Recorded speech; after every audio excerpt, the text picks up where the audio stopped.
Okay.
Desktop sound is muted, that's fine.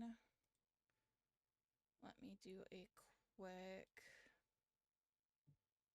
test. Make sure it's picking me up decently well.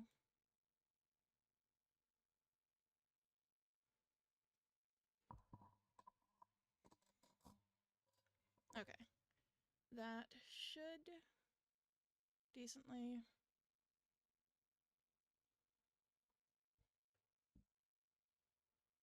without being too much. Production should be going out fine. Okay.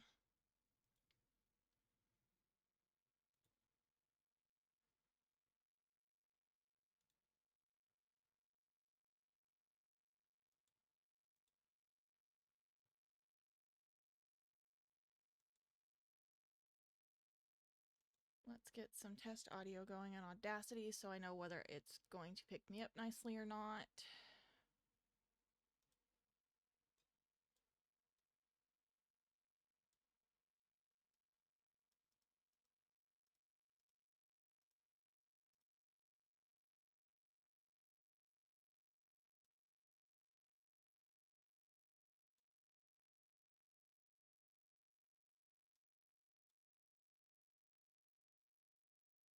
Okay, it seems to be picking up fine, not really having any issues with feedback or anything like that. Okay. This is probably going to end up taking up the majority of the start. Yeah. That's a decently long chapter. Okay.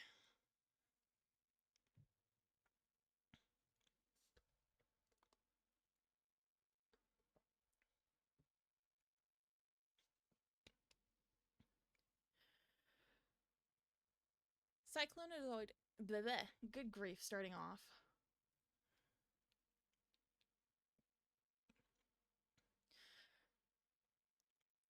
Cyclone had always hated humans. Sure, he had once had a trainer for a period of time, but he had put up with it because the trainer could provide him with things he needed which he could not get anywhere else. An evolution stone, to name one such thing. Cyclone felt no guilt at abandoning his previous master in the desert with the rest of his Pokemon. Humans, as a species, were cruel, and the fact that his trainer was a nice person did not change the fact that the majority of humans took Pokemon away from their homes and thought nothing of it. Apart from his trainer, Cyclone had not met any particularly nice humans. He had been born in a city where Eevee had become incredibly common through breeding. As a result, many Eevee...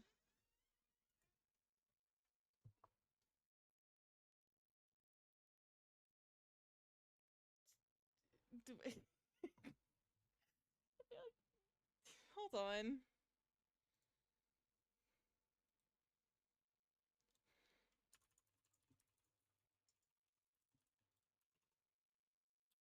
Cocoa Puff. Kitty kitty. Hi, girly. What'd you do? Okay, hold on. Coco, if you're gonna be in here, which you kind of have to, it's bedtime. Your collar comes off. That bell is a no.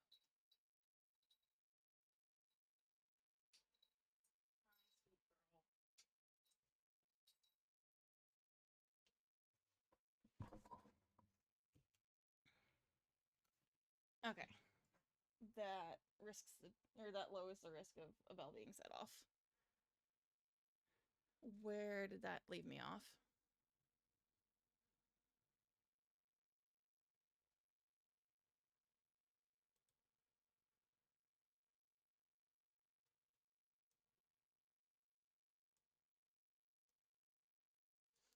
Was that the door squeak it picked up?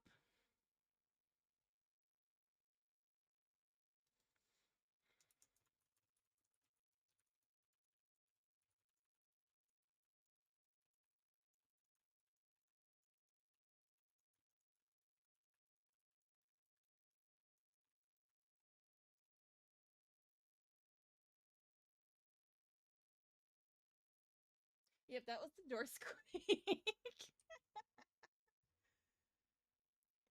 Oh, that's awesome.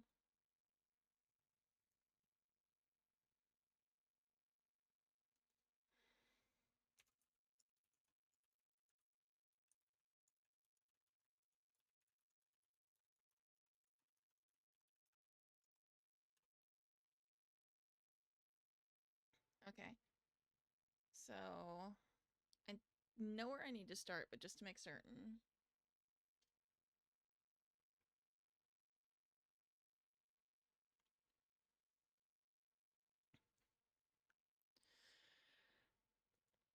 As a result, many Eevee, namely males, were left unwanted.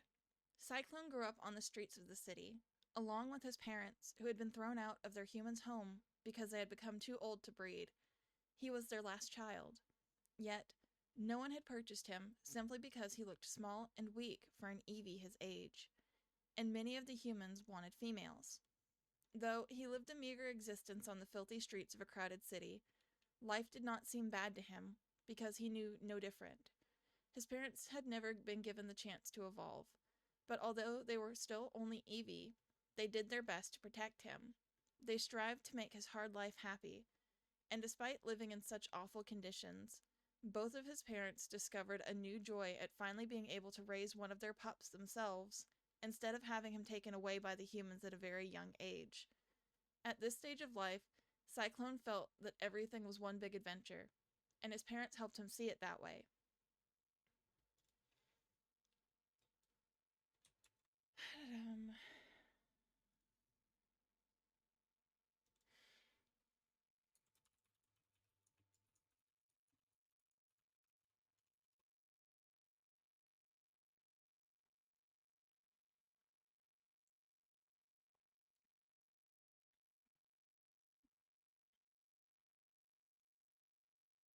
That was... Okay.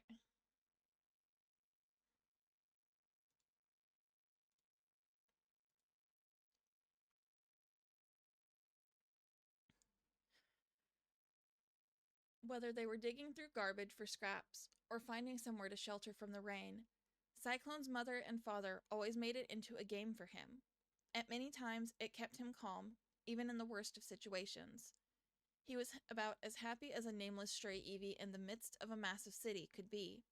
One day, when Cyclone and his parents were walking back to one of the many different places on the streets they called home, the three Eevee were unexpectedly chased by a Growlithe and, in their panic, veered off into another street. It wasn't long before the Growlithe stopped chasing them, but the Eevee were exhausted. Cyclone had complained about it being cold, so they started to head back. Cyclone hadn't recognized anything around him, and it had been getting dark. He had been scared.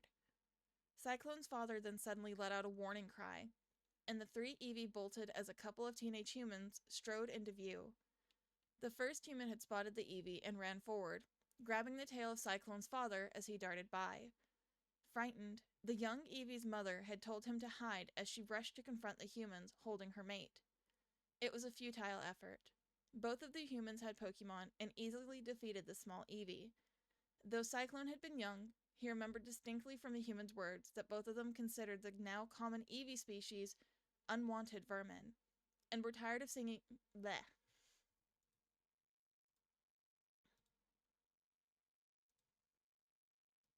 Okay, there's that. Get that adjusted over just enough.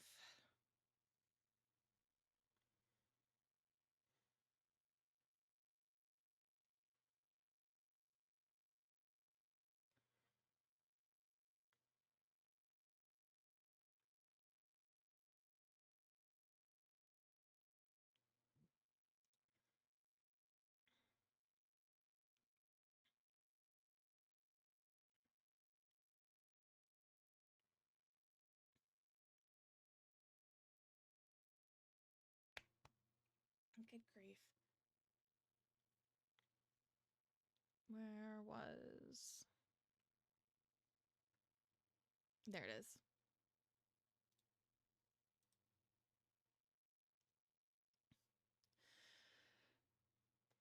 And were tired of seeing the endless amounts of Eevee being adopted into trainers' teams or being left to run freely through the city. Therefore, they decided to let their Pokemon have a little fun with the common vermin. The two trainers then turned to their Pokemon, ordering them to attack the two older Eevee, and from his hiding place, Cyclone watched as his parents were tortured and killed before his very eyes. A little less than a day later, Cyclone was found by a trainer, a young boy who brought him to his house and cared for him. Cyclone hated and feared the human, but it was thanks to him that he survived. Having nowhere else to go and knowing that a trainer was his ticket away from the awful city where he had been raised, Cyclone reluctantly decided to join him. In the years he stayed with his trainer, Cyclone had made many attempts to escape after being given one of the things he wanted: evolution. All of these attempts failed, and the boy's other Pokemon tried to convince him to stay. Cyclone agreed, though, in his mind, he knew it would only be until he got stronger. Secretly, he taught himself to hunt, as he knew that one day he would no longer rely on humans for food. He hated the silly nickname given by... Bleh. I jumped some words.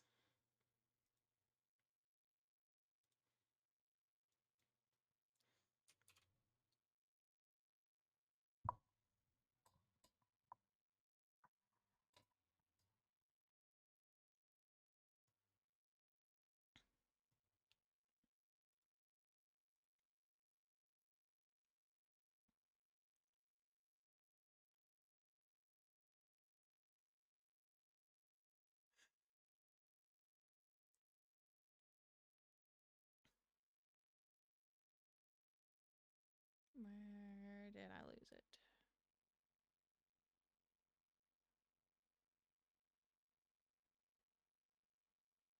Oh, an ad is kicked in.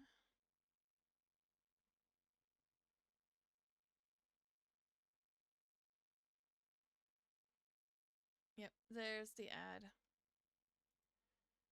Okay. Let me find... Hold on, let me play through this for a minute.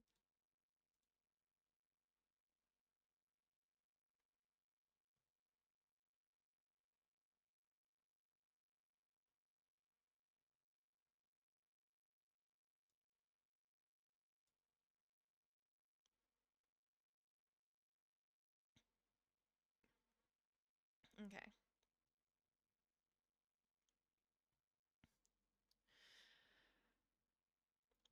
He hated the silly nickname given to him by his trainer, and began to call himself Cyclone in honor of his evolution. Throughout the years, Cyclone had seen Pokemon being pushed past their limits in battle, beaten, or even accidentally killed during a match. He was blind to the examples of kind trainers around him. He did not believe that humans could be kind. His trainer, he believed, was only using him to win battles and earn money. Cyclone's hatred of humans increased when one day he witnessed sections of a forest being cut down and the homes of Pokemon being destroyed. He was further enraged when the surviving Pokemon were captured and brought back to the city. His trainer hadn't done anything to stop those humans. It was only when they had gotten lost in a desert that Cyclone finally abandoned his trainer and the other Pokemon, leaving them without water. He had needed it for himself more. After a long while of walking, he had realized that he was lost. Soon he had collapsed, too dehydrated to use any water attacks, and that was when he had found the green stone. Out of curiosity and fascination, he had reached forward and touched it. The stone sent violent energy surging throughout his body. The energy was so raw and powerful that he had passed out from the shock. When he had woken, he had felt a new life flowing through his veins. No longer did he feel tired or weak, and the energy lasted him long enough to find food and water, allowing him to make his way out of the desert. At some point during this time, he had remembered a story his trainer had once told the Pokemon, and realized with fascination that his newfound power could be a forbidden attack. The story had been vague, and his trainer had only been interested in describing.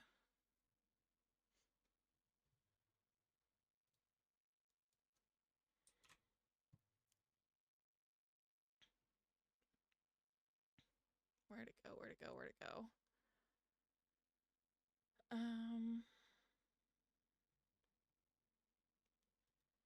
And his trainer had only been interested in describing each of the attacks and what they did. Cyclone had heard a voice whisper to him upon first touching the stone, and he had used the attack to see just what it was.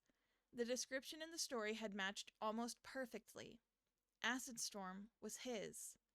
From then on, he began formulating a plan. which led him to quickly seek out someone knowledgeable about the legend of the forbidden attacks. He soon found such a Pokemon. Now, with a vast army at his side, Cyclone sat atop a grassy hill, his sleek, short fur wet after a morning of hunting. He was waiting for any reports of the whereabouts of the Houndour, Blazefang, who possessed Shadow Flare, but had been unwilling to join the army. The Vaporeon had decided that the attack needed to be taken by force. Blazefang needed to die. As Cyclone sat on the cool, damp grass, he picked up the sound of some of his followers approaching. He stood up and walked over to them, hoping for news of the Houndour.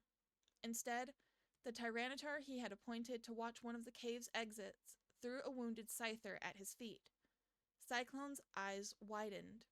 The Scyther's back and arms had been burned horribly, leaving flesh and muscle exposed in some places. The Vaporeon stood staring, but he hid his disgust well, retaining his usual calm and emotionless expression. "Why have you brought this Scyther here?"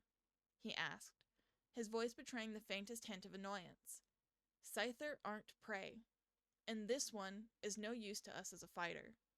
Unless he has a good reason to be here, throw him into the canyon and tell me what you found by the cave." "Oh, he has a good reason to be here, all right," the female Scyther, a Pokemon whom Cyclone already greatly trusted and who was called Silver Breeze, told him with a smile on her face. He was part of the group that the Houndour went into the cave with. A Pokemon led him out of the cave, so we know that the cave Pokemon are helping them. He ought to know where the others, and Blazefang, have gone. Well then, good job," Cyclone complimented, the faintest hint of a smile crossing his face. "But, let me guess, he wouldn't tell you anything, so you brought him here." "Yes, Cyclone," Silver Breeze replied respectfully. "Oh, but you'll soon get to talk to him." Blech, I am jumbling words. Where was that?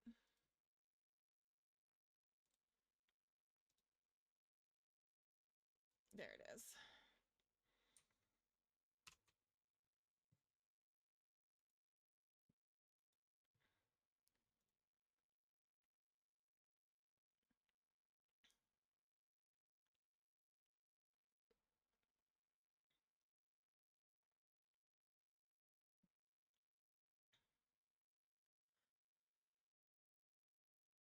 "Oh, but you'll soon get him to talk, right?" the Tyranitar asked, giving the motionless Scyther a small kick. Stormblade groaned and tried to move away. Cyclone regarded Stormblade as if he were some particularly dirty piece of filth. The Vaporeon turned to Silver Breeze. "Get Solus," he ordered. "And you," he added to the Tyranitar. "Bring anyone from the army who isn't on duty here as well." Not wanting to question him, Silver Breeze and the Tyranitar ran off.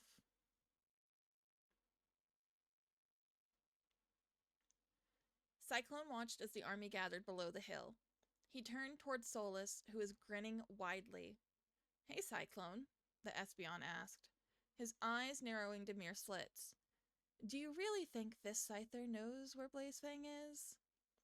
"It's possible," Cyclone replied. Bleh. I am getting tongue-tied. "It's possible," Cyclone replied calmly.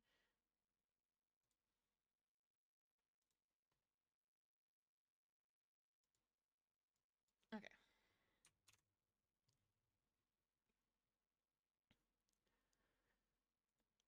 Cyclone replied calmly. "Now, remember, do whatever you want, just don't kill him. I'm going to have a word with the army." The Vaporeon turned and walked to the hill, while the Espeon darted excitedly beside him. Stormblade could barely register what had happened, but at some point he had been knocked out and dragged to the very top of the hill after coming face to face with the army's leader, Cyclone. Now he lay in the wet grass beneath and... Nope, that's not how that sentence goes.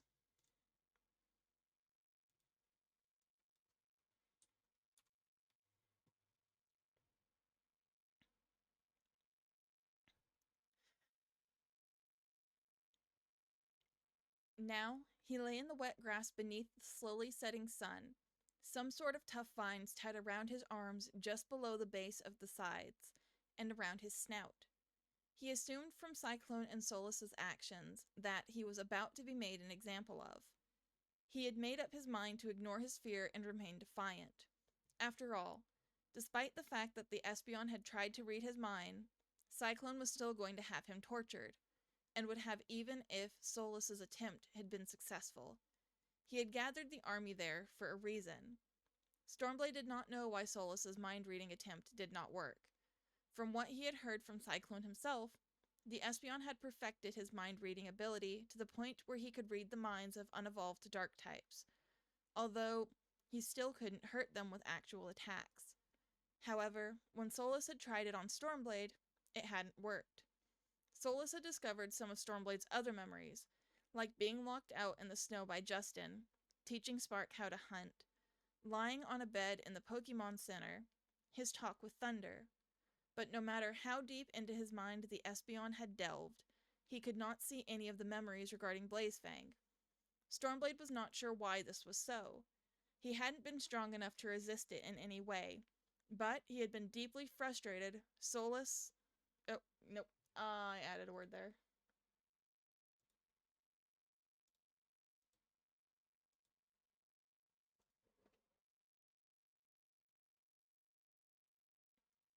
Okay. That patch of audio is cut. Okay.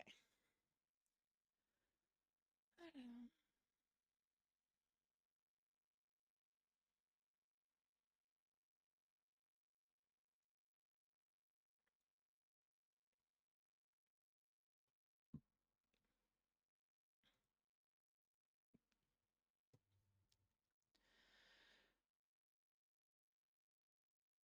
But he had deeply frustrated Solus, and it had been easy to see that the former Rocket Espeon had been both humiliated and furious. Now that his interrogation was about to start, however, Solus seemed to be in a much better mood. Solus had known that Stormblade was the Scyther Blazefang had attacked.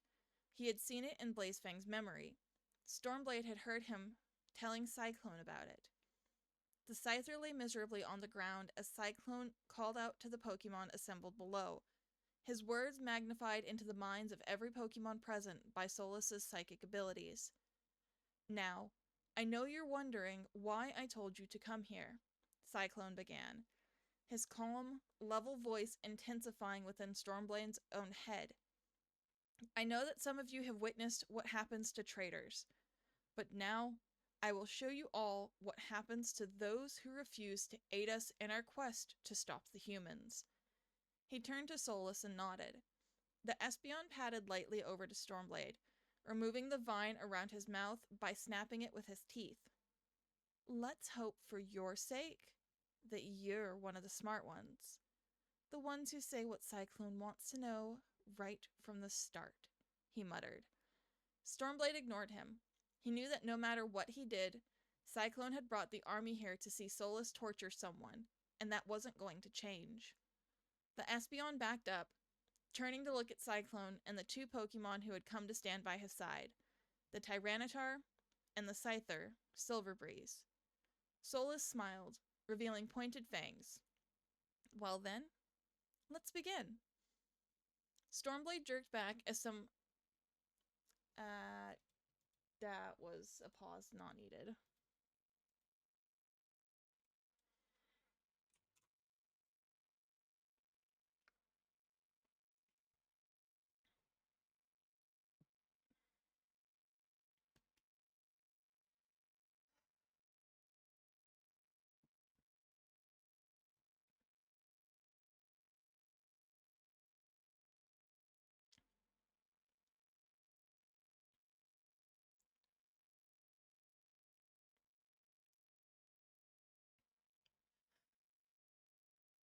Stormblade jerked back as some sort of very intense, white-hot, pulsating pain filled his head, and he thrashed in agony, gouging the grass and earth with his scythes as he did so.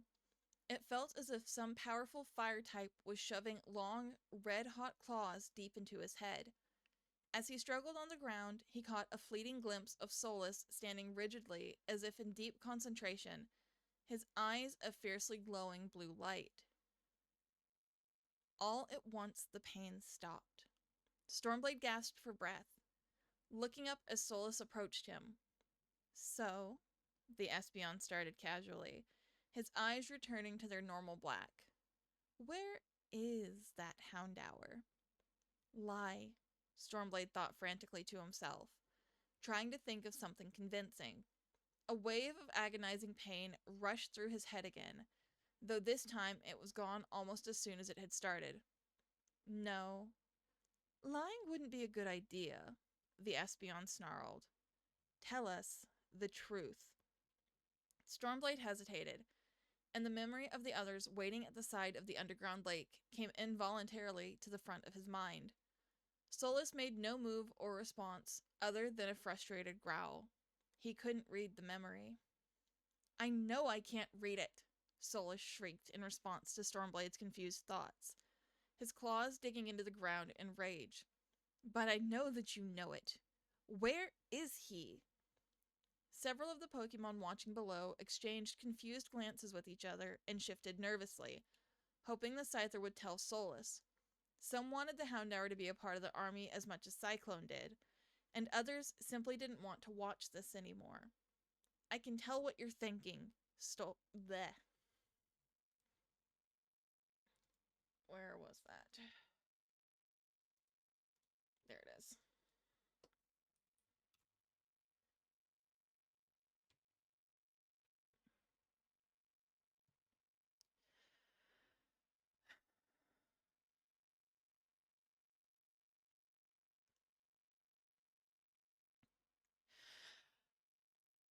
"I can tell what you're thinking," Solus told Stormblade angrily. "You're afraid to tell because you don't want your friends in danger. Don't want Cyclone to have the attack. Well, let me tell you, you don't have a choice." Stormblade shrieked as the pain returned, twice as intense. "Tell us," Solus roared, but the Scyther could barely hear him over the pain that filled his head and mind, forcing away all other thoughts. He couldn't hear Solus anymore. In fact, he could no longer tell if he was still screaming, or if he was really only screaming in his mind. Nothing he did lessened or worsened the agony. It was just one steady stream of constant pain. Once again, the pain suddenly stopped, and Stormblade was left lying shivering on the ground. Through this dazed vision, the Scyther could see Solus's lithe form approaching him. "Well?" the Espeon asked, looking at... Stop. Where was that?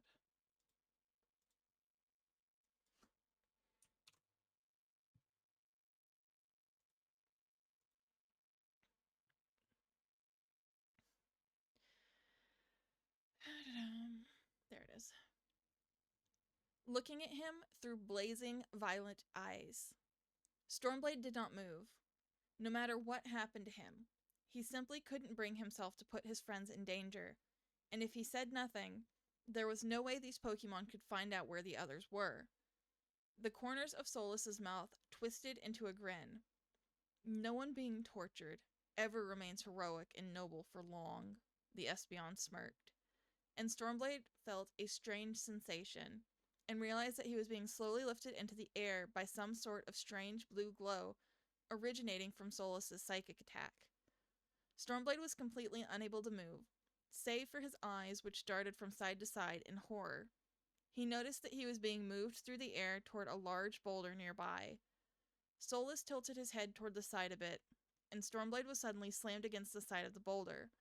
Solus moved his head again, and Stormblade moved away from it in the air, only to be sent crashing against it again.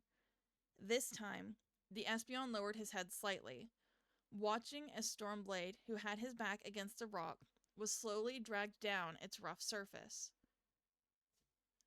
Oh, hold on. I skipped some words.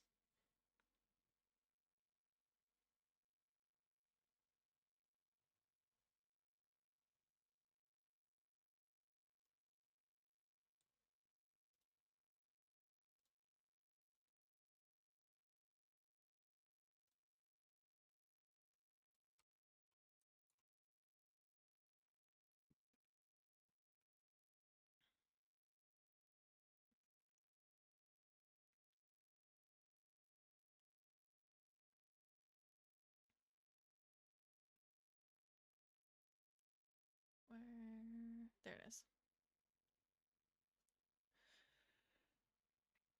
Was slowly dragged down its rough surface through the air.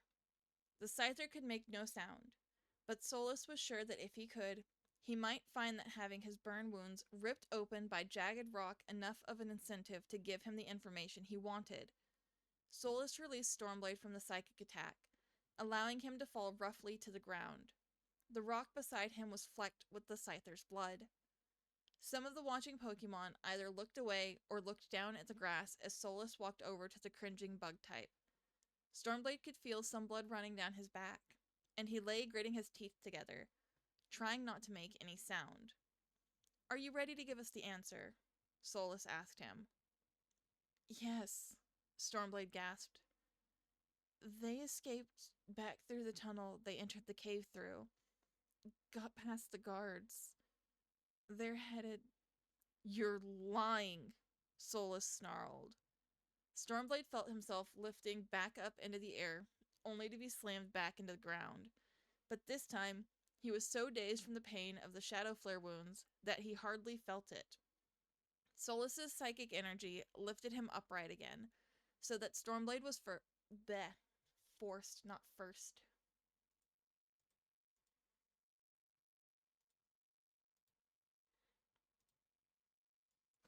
That section of audio.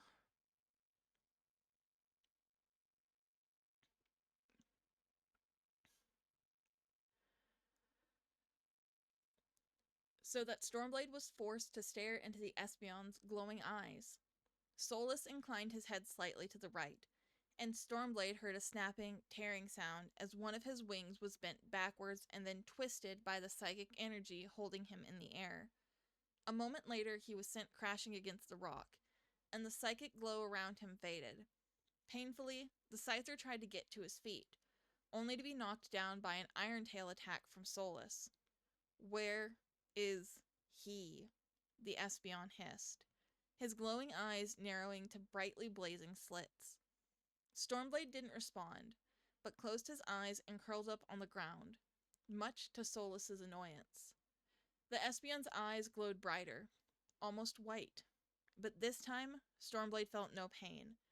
Instead, images of his friends, his current traveling companions, as well as friends in his past, flashed through his mind, each of them maimed horribly and dying in their own blood.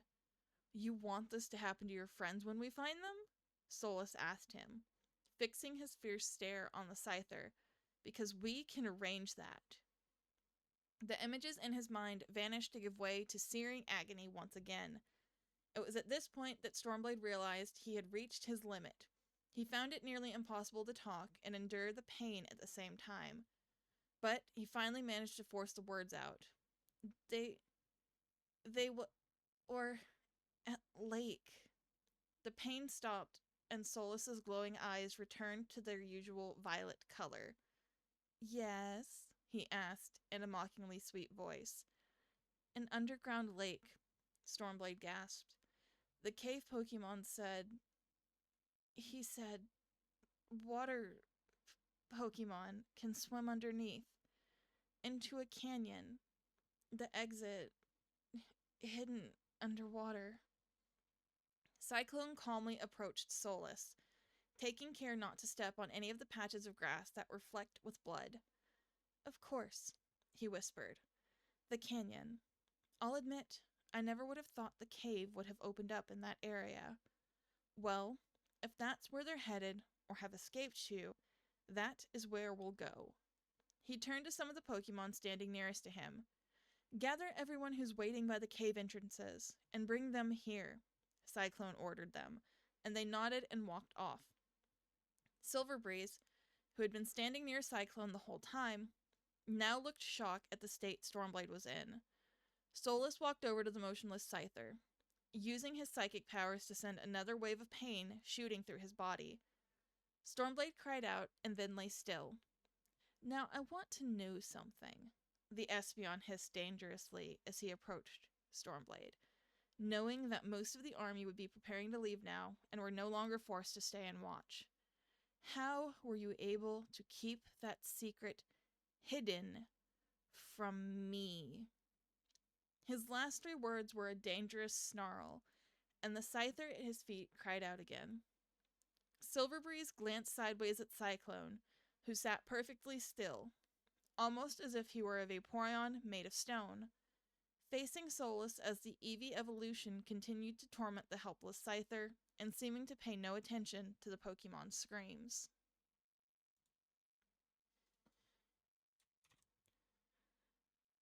Okay, scroll.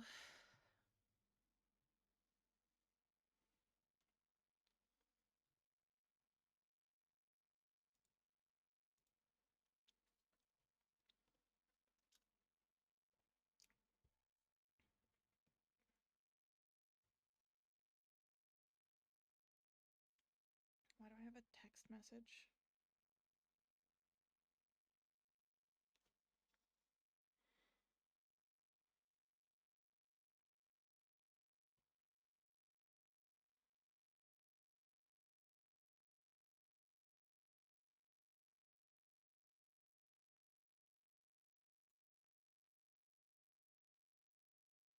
Okay.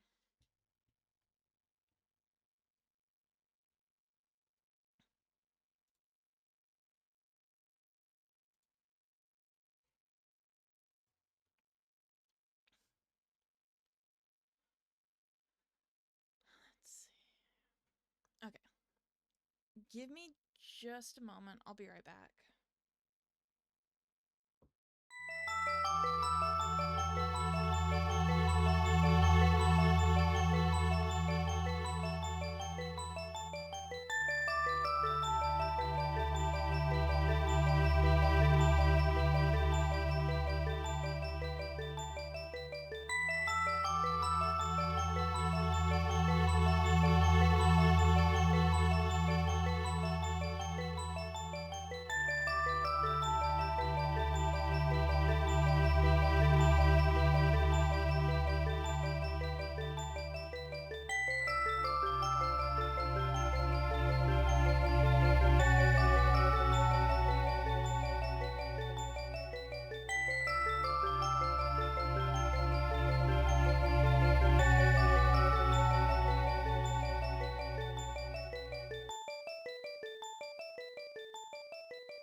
Sorry about that.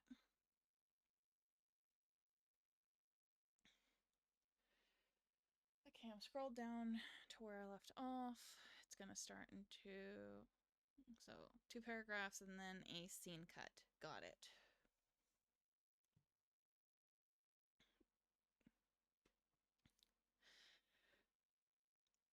Cyclone? The female Scyther asked slowly, but the Vaporeon seemed lost in deep thought, his eyes fixed on the scene before him and the tortured Scyther. Silverbreeze shuddered. As much as she didn't like having Stormblade around, she did not like witnessing pure torture. Cyclone, Silverbreeze continued. You've got the answer you want. There's no need for this. Tell Solus to stop. Cyclone stood up in one fluid motion, staring at the scene once more before turning sharply around and heading in the opposite direction, Stormblade's screams echoing in his ears.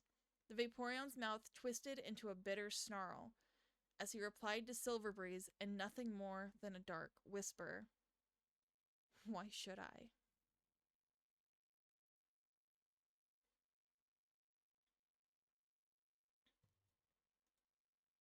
Okay. And shorten that a bit.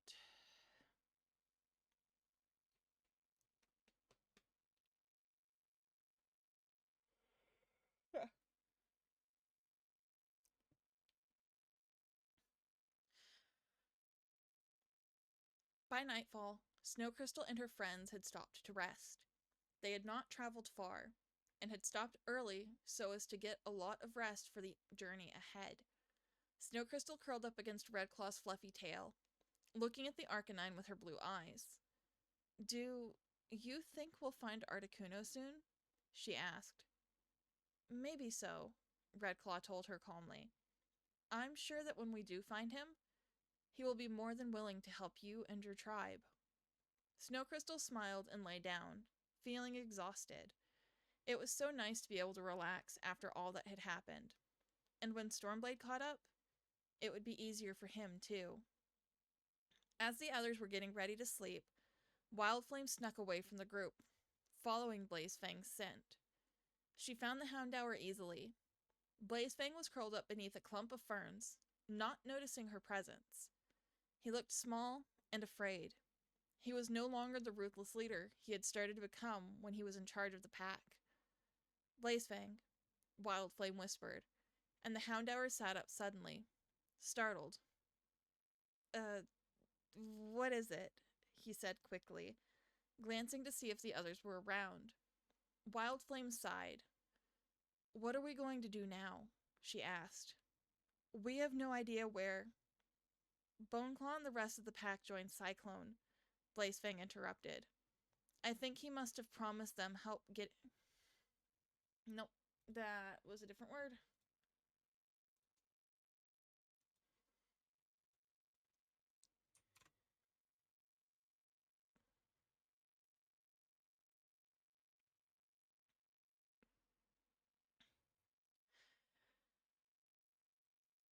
I think he must have promised them help either finding Articuno or driving— Bleh, good grief, I cannot fucking talk.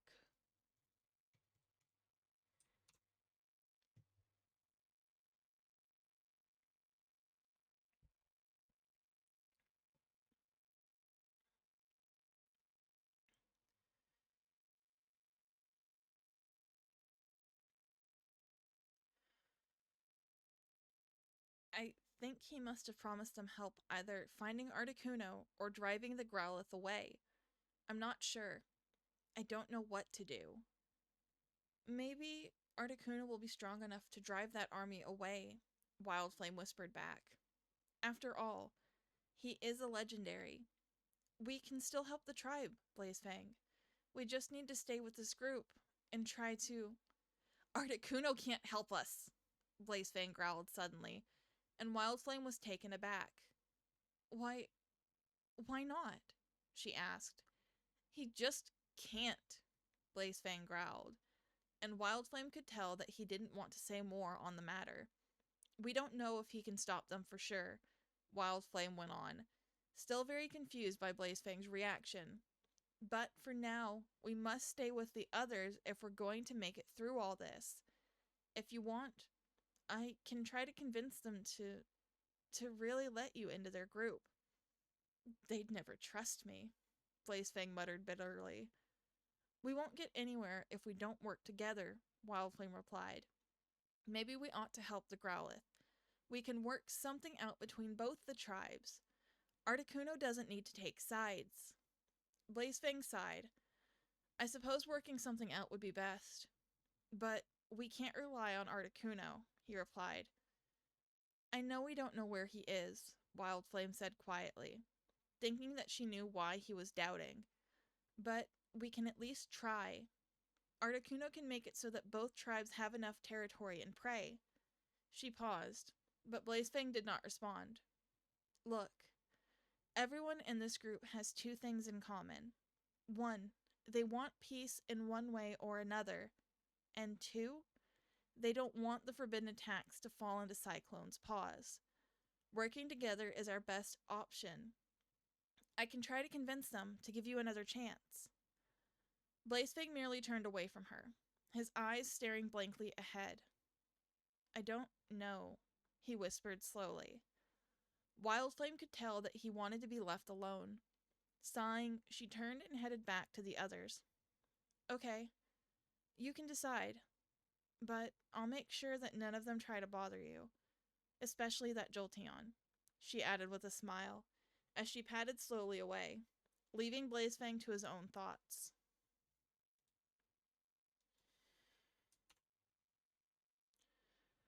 Okay. Another scene cut, so get spacing in the audio.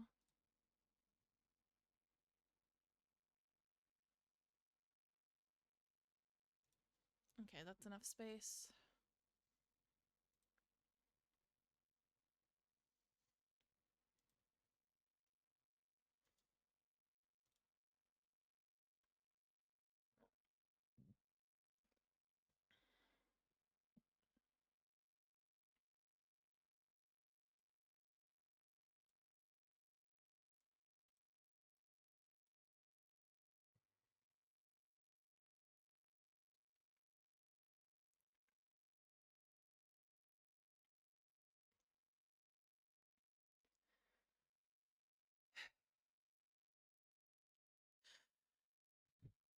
Okay, hold on.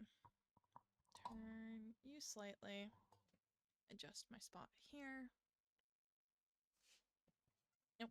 Dang it, I bumped the mic.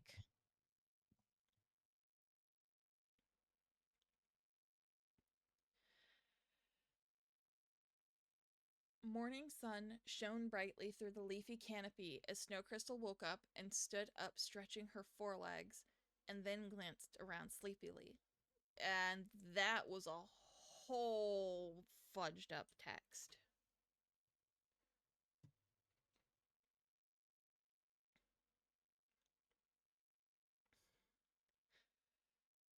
Morning sun shone brightly through the leafy canopy as Snow Crystal woke and stood up, stretching her forelegs and then glancing around sleepily. The sunlight shone through semi-transparent leaves, bathing everything around her in warm green light. They had certainly found themselves in a peaceful place. Seeing that the others were not awake yet, Snow Crystal walked to the edge of the cliff and looked down at the river below, watching it sparkle in the sunlight. The way down looked steep in this area, much steeper than it had been before, but the natural stone pathway wound through the canyon for quite some way ahead. She couldn't see where it ended. Behind her, the cliffs reared up high into the sky. Grasses and flowers swaying gently in the breeze from small ledges and niches in the rock. After a few moments of gazing at the canyon's beauty, some footsteps standing closer to her made her turn around. She saw that it was Nightshade. This place seems a lot more hospitable than those caves we wandered through, doesn't it?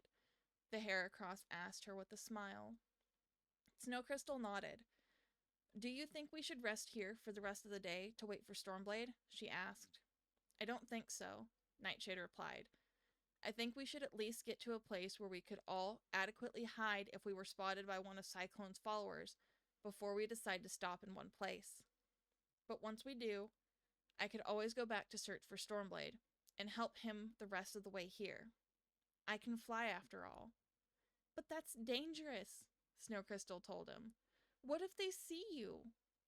Regardless of any type disadvantages, I'm sure I could handle a flying Pokemon or two, Nightshade said calmly. It would be a good idea to travel until we find such a place today. Then I can go back and help Stormblade. All right, Snow Crystal said, smiling back at him. She was glad to see that Nightshade was confident, yet at the same time knew what he was doing. And regardless of the danger Nightshade could face, Stormblade was probably struggling and needed help.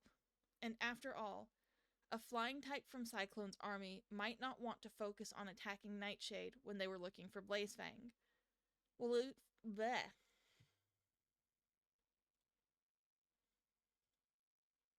Yeah, I don't know what happened with that one. That was certainly a sound I made. There.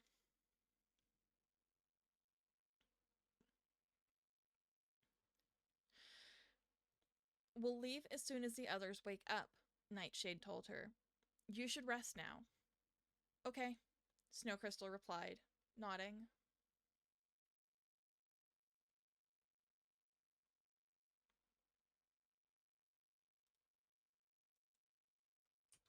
Okay.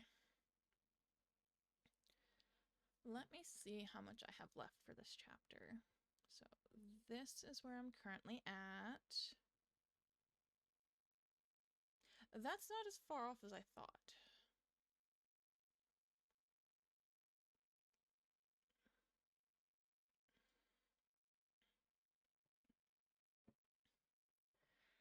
Then I'll need to go and record chapter 7 because I don't think Prez is going to be able to record. So maybe chapter 10 as well. Those might end up taking a bit though, so that depends on how much time I want to stream for. Also depends on if the next part of Path of Destiny is long or not, because I might go ahead and record that so it's out of the way.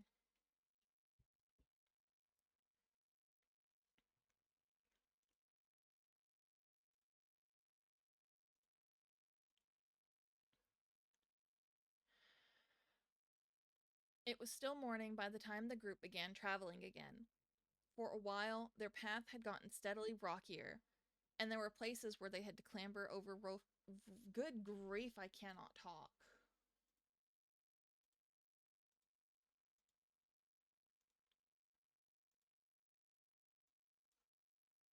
That section of audio.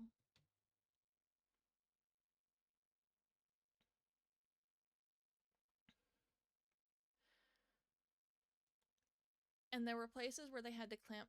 I may have just doubled back on text. Hold on.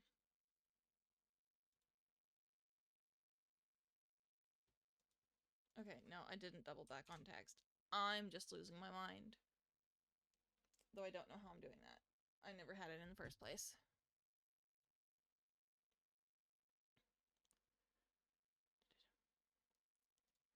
And there were places where they had to clamber over rough boulders or climb a little ways up or down the cliffs to stay on the wide ledge path.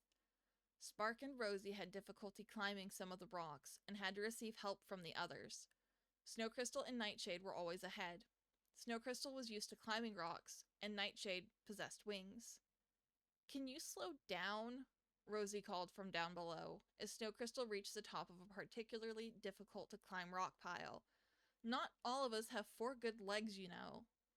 While the others continued to struggle in their climb, Thunder leaned against the rocks at the very bottom, taking deep, gasping breaths as she closed her eyes and tried to fight the dizziness that was threatening to make her collapse. Her whole body was weak, and she couldn't stop shaking, but she refused to stop moving for long, lest she draw attention to herself from the others. Taking another rasping breath, she stepped shakily away from the rocks for a moment and then began to climb. Nightshade was completely aware of Thunder's situation, but he said nothing and acted as if he didn't notice. The last thing Thunder needed was more anger and stress, which she would certainly get if she knew that someone was worried about her. All the same, he allowed the group to take breaks often, claiming that everyone needed to rest, and Thunder never made any objections. It was during one of these resting times that Snow Crystal decided to go ahead. She walked a little further and soon noticed with dismay that they would all have to climb up the rocks forming the side of the cliff face that stretched far above them for a while in order to carry on.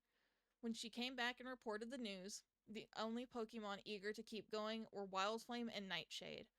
Spark and Rosie felt discouraged, and Blazefang, who was still exhausted, muttered something angrily under his breath from where he stood at a distance away from the others. Yet, despite this, they soon agreed to keep going, as everyone was looking forward to better shelter and a real chance to rest. The climb was tougher than any of them had expected. Thick foliage often blocked their path and made the going difficult, and it was hard to see how much farther they had to go because the trees blocked their view. Wildflame, Nightshade, and Redclaw often had to help Spark or Rosie, and a few times Nightshade even risked asking Thunder if she needed help, but she rejected all of his offers. "It can't be far now," Snow Crystal called to the others from up ahead. "I can see where the foliage thins out further on. We'll be able to see where we can climb back down to the path." "Let's hope so," Spark muttered irritably, as he limped after Snow Crystal, who was walking further ahead, hoping to see how much farther they had to go. The Growlithe walked farther ahead, quickly reaching the area where there were no trees around her to block her view and where she could see the canyon below. She was met by a very strange and somehow mysterious sight. Directly below her, there was a place where the smoothly flowing river formed a large round pool beside the tall cliffs. There was nope, that's where my mess up's gonna be.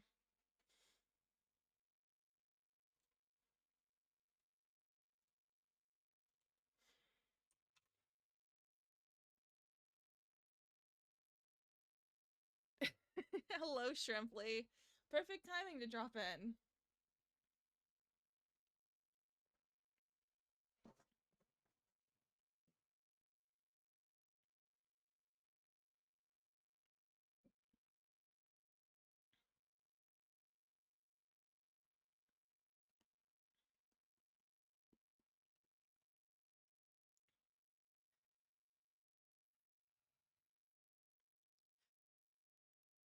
There, the water was still, yet startlingly crystal clear.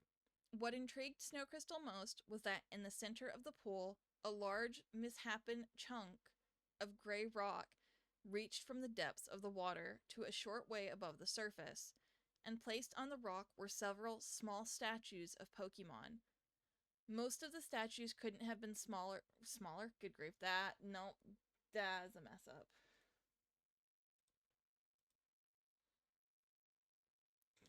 It didn't disrupt everything. I've been having a lot of issues with my tongue not cooperating with the text I'm trying to read.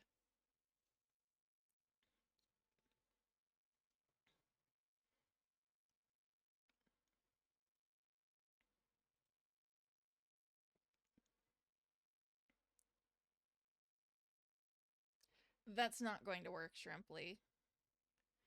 Da-da-da. Okay, there it is.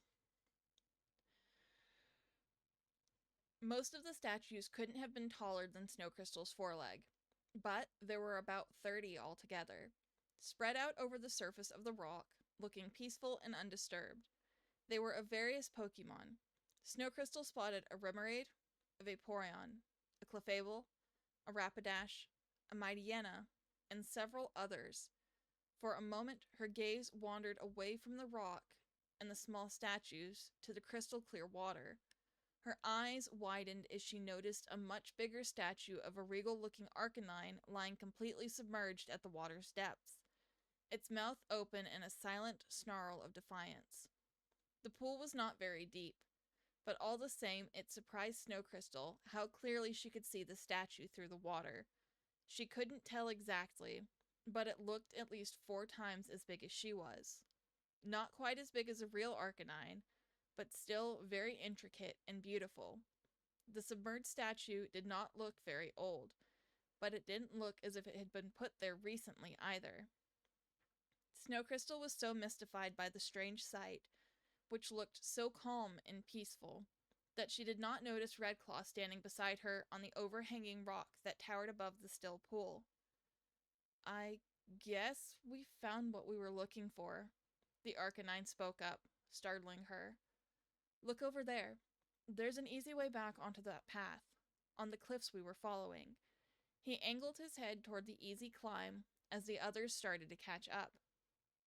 Redclaw, Snow Crystal began. How do you think those statues got there? Maybe humans put them there, Redclaw began. Who knows? Maybe this was meant to be a special place to honor Pokemon.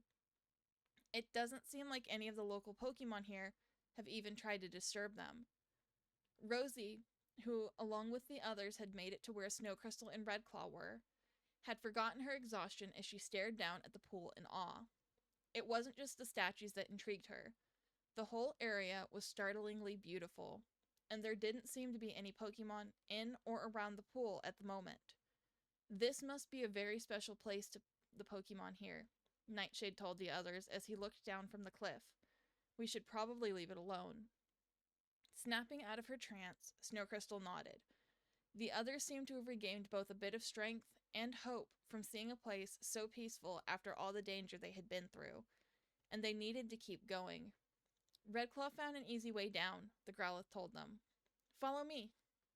Snow Crystal led the others, single file, over the rough stone as they slowly descended, passing around the statue rock and the clear pool. It wasn't long before they were back on another wide ledge covered in foliage, where the going was much easier. Snow Crystal paused to look back at the silent statues one more time, seeing the sunlight hit the water and illuminating the beautiful Arcanine statue. The fangs in its open mouth seemed to sparkle in the sunlight, and she could see the entire statue clearly now. She lifted her gaze to the small statue standing so peacefully and undisturbed, sheltered from storms by the cliffs that surrounded them, and then she turned and carried on, leaving the tranquil sight behind.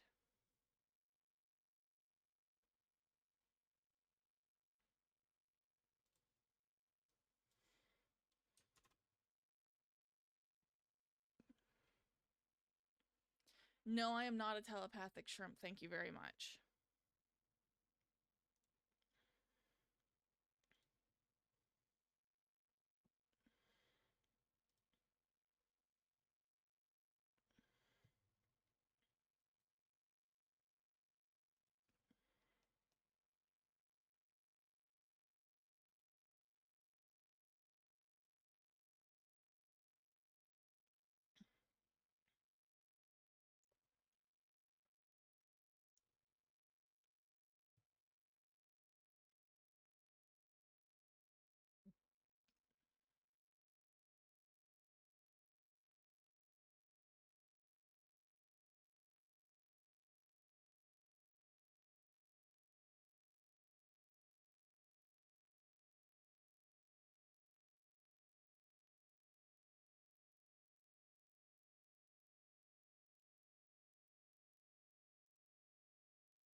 Okay, that... Almost there for this chapter.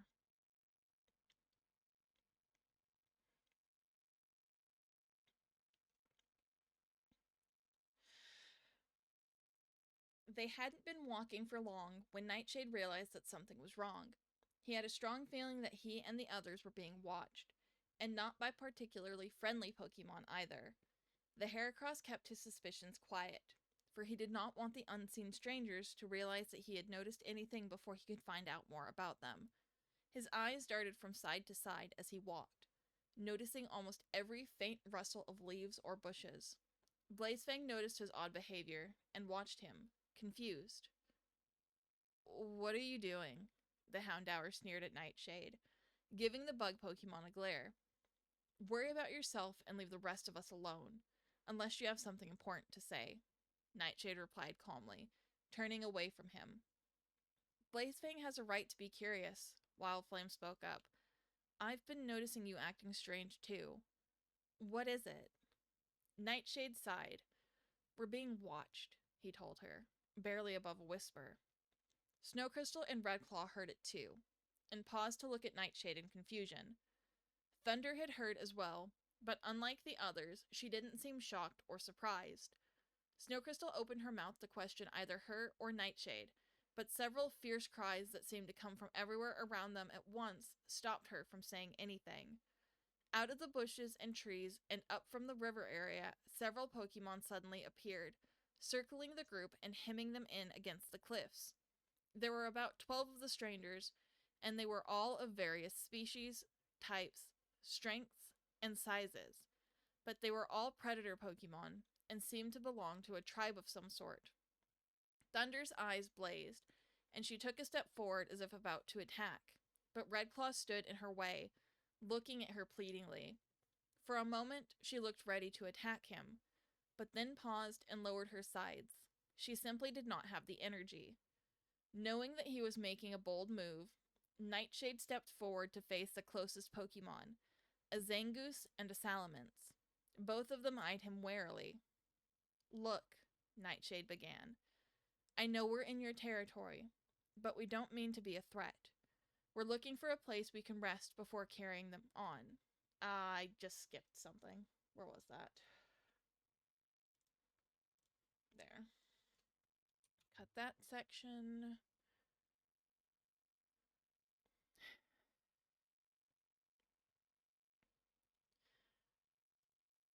"We're looking for a place we can rest before carrying on." The Salamence and Zangoose looked unsure of how to respond when a voice sounded from somewhere nearby. Oh, leave them alone. They aren't any threat to us. Nightshade and his friends turned to see a Lanoon jump gracefully from a tall tree growing near the top of the cliff and land beside the rest of the strangers.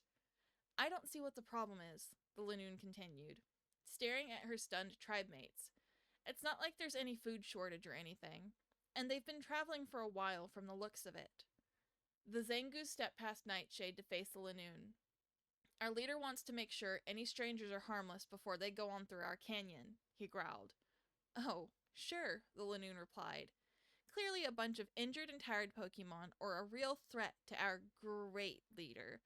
Just look at them. If anything, they need help. And at least the Heracross knows how to be polite, unlike you. Taken aback, the Zangoose faced the travelers again. He looked uncertain. But our leader has allowed us to help others in the past, the Lanoon continued, and I thought that was one of the duties of our tribe, to help those in need. That was one of the old duties, the Zangoose growled. But seeing that some of his companions were agreeing with the Lanoon, he relented. Fine, he muttered. We'll take them to the tribe, but don't get mad at me if our leader rejects them. If he wants to stay leader, he won't, the Lanoon replied sharply. It is the leader's duty to allow the tribe to help others, and to help as well. Maybe so, the Zangoose replied, but the leader only helps when he sees fit, and I don't see what this little group of travelers could do for us. And as for him staying leader, well, he certainly won't be giving up the position anytime soon, and there are many who support his ways, as I do. The Lanoon's eyes narrowed.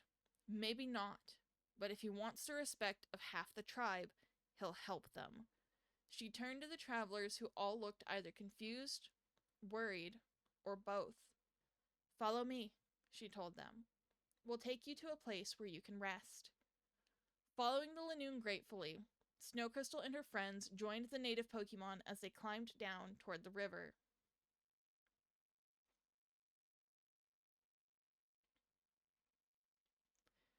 In the early morning light, the place where Cyclone's army had been resting earlier lay desolate after the Vaporeon had gathered his Pokemon together and began undertaking the journey.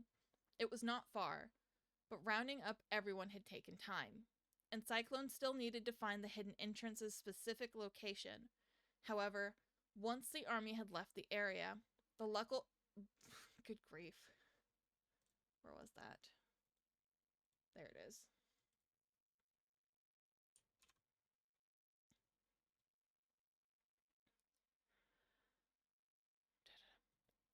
The local Pokemon, lucky enough to have avoided them, could breathe a sigh of relief.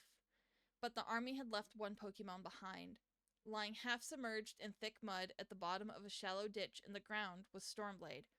Having no further need for him, Solus had simply tossed him there using his psychic powers after the Scyther had finally passed out from pain. Now, Stormblade was completely alone. Apart from two inquisitive Poochyena who approached the ditch curiously, then left after they discovered that he was a half-starved Scyther and not some plump prey Pokemon. All throughout this time, Stormblade lay senseless. It was a while before he woke up. When he finally did awaken, he was so dazed that he was hardly aware of anything around him. His wounds were covered thickly with dry or drying blood, and one of his wings lay limp and broken at his side.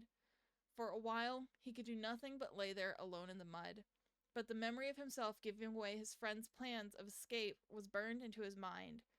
He had helped put them all in danger, and though this situation seemed hopeless, he had to warn them.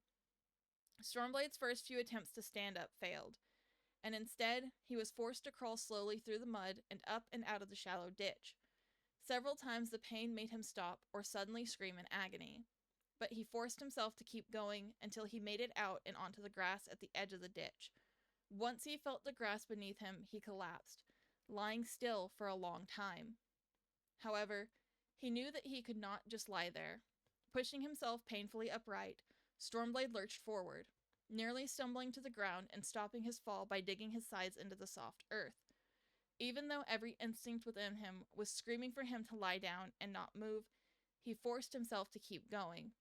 hobbling painfully and awkwardly on all fours, following the traces of Cyclone's army, which would lead him to the canyon.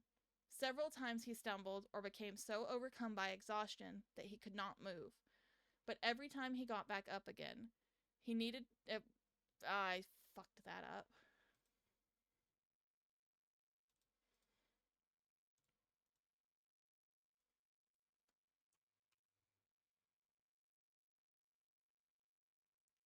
He needed to find his friends before Cyclone did, and he knew he had to keep going, no matter how slim his chances of getting to the others were. In his confused state, he had no way of telling how far ahead Cyclone's army would be by now. He only knew one thing. He was going to find his friends and warn them, or die trying. What do you mean, who died? Shrimply, what do you mean, who died?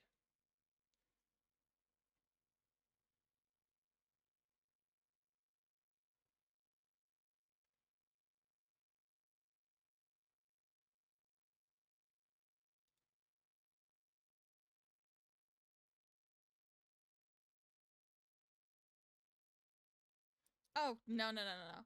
There's still quite a few parts, and this is ongoing.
There is a reason I was trying to rush to finish that before the ad break hit.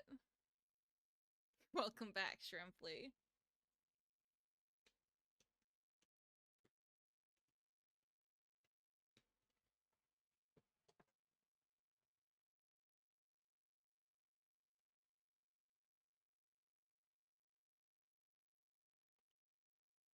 Okay, part 36 is done. Start part 37.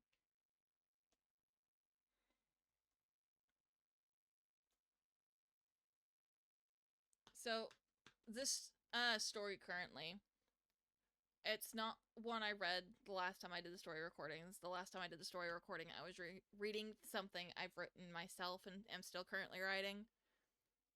This story is called The Path of Destiny. It currently has, I believe, 88 parts. The author is someone by the name of Racing Wolf on DeviantArt. A subscriber on my YouTube had suggested I reach out and request the right to read this for my channel sometime back. So I'm hoping I can get to where I can get a decent backlog and stuff going, or eventually when I get to where I catch up. I'm also going to start on my other story called Alter Ego. The part that I'm getting ready to record is part 37. Part 36 that I just finished recording is going up tomorrow morning at 7 a.m. on the channel. Part 37 is what will go out Tuesday next week. And if I have enough time, and depending on how long it is, part 38 that goes up next Thursday will also be recorded. Otherwise, if not, I'll go and read chapter 7 of Bound by the Moon. That needs to be prepped for Sunday because the person that is supposed to read it has been having a lot of stuff going on hectic-wise at home, so Nari won't be able to record it more likely than not for the time being, but I still need to get the chapter up.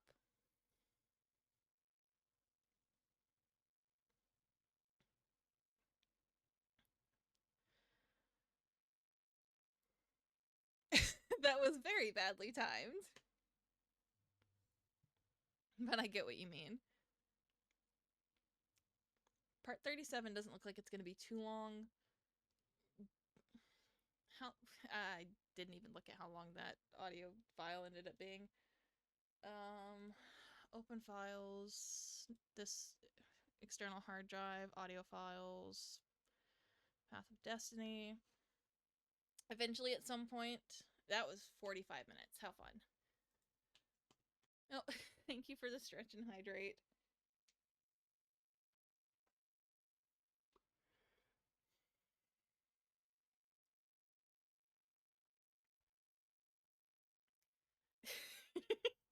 Yeah, Jolly had to go to bed early because she's got work tomorrow.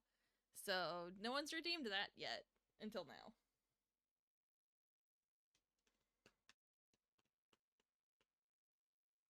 And now you're gonna make me stand up. Okay, hold on.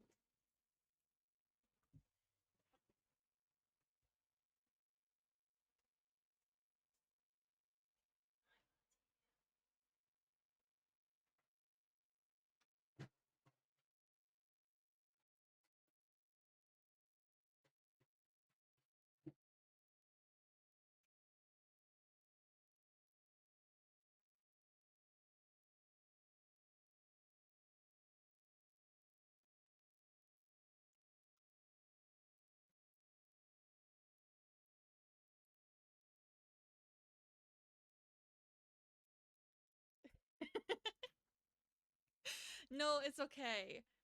Um, those ended up being just like a fun little extra thing to add since I'm doing those recordings. I figured it would be fun to add those in too.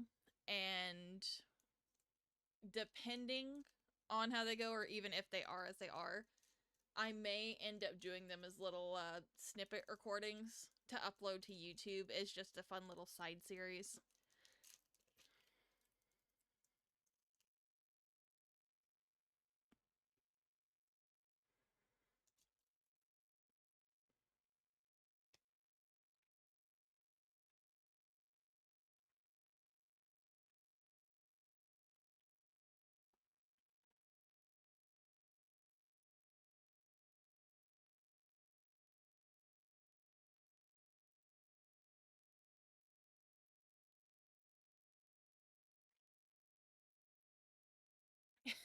Okay.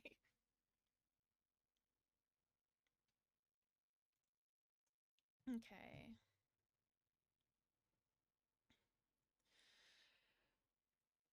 Snow Crystal and her small group walked among the and I'm already messing up.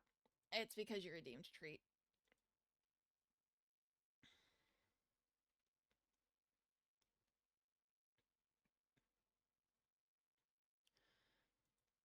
Snow Crystal and her small group walked among the canyon native Pokemon as the Lanoon led them down to the river and along the bank. Going slowly through the this is going to get on my nerves. Where was that?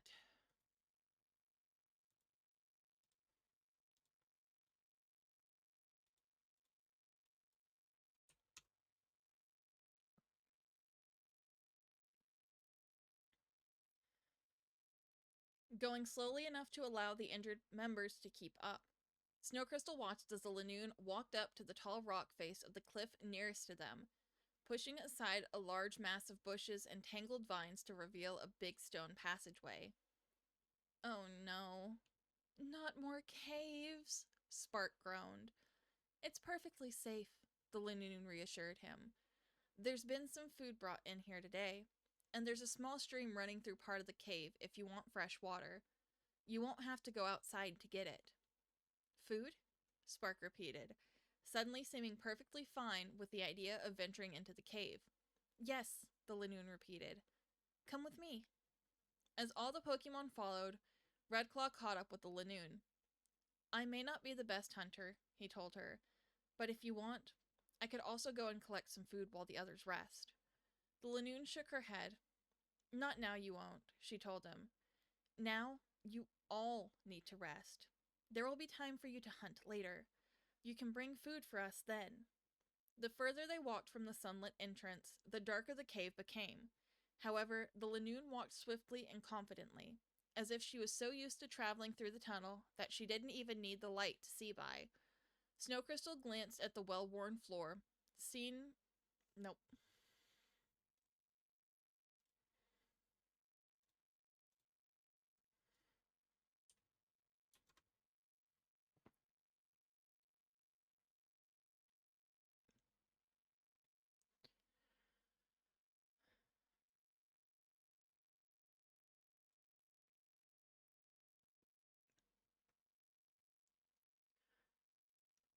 Seeing by the light of her crystal the shallow claw marks made from countless years of Pokemon passing through the cave.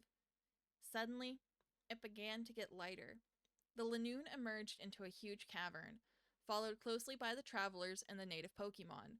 Snow Crystal looked around in awe. Unlike the cave they had wandered through before reaching the canyon, there were few stalactites. In the ceiling were several small holes through which sunlight Bleh. Where was that?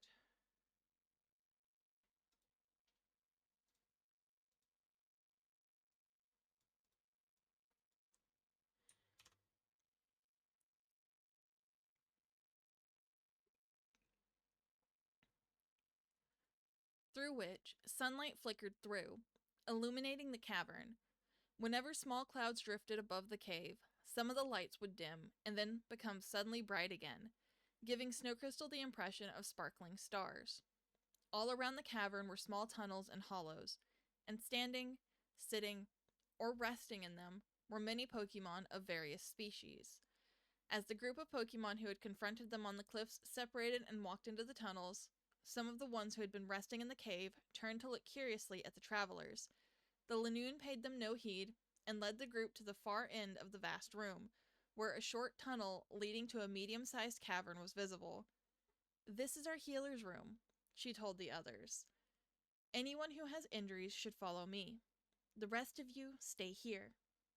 Rosie followed more reluctantly, by Spark and then Redclaw, who still had a half-healed gash on his leg, followed the Lanoon inside.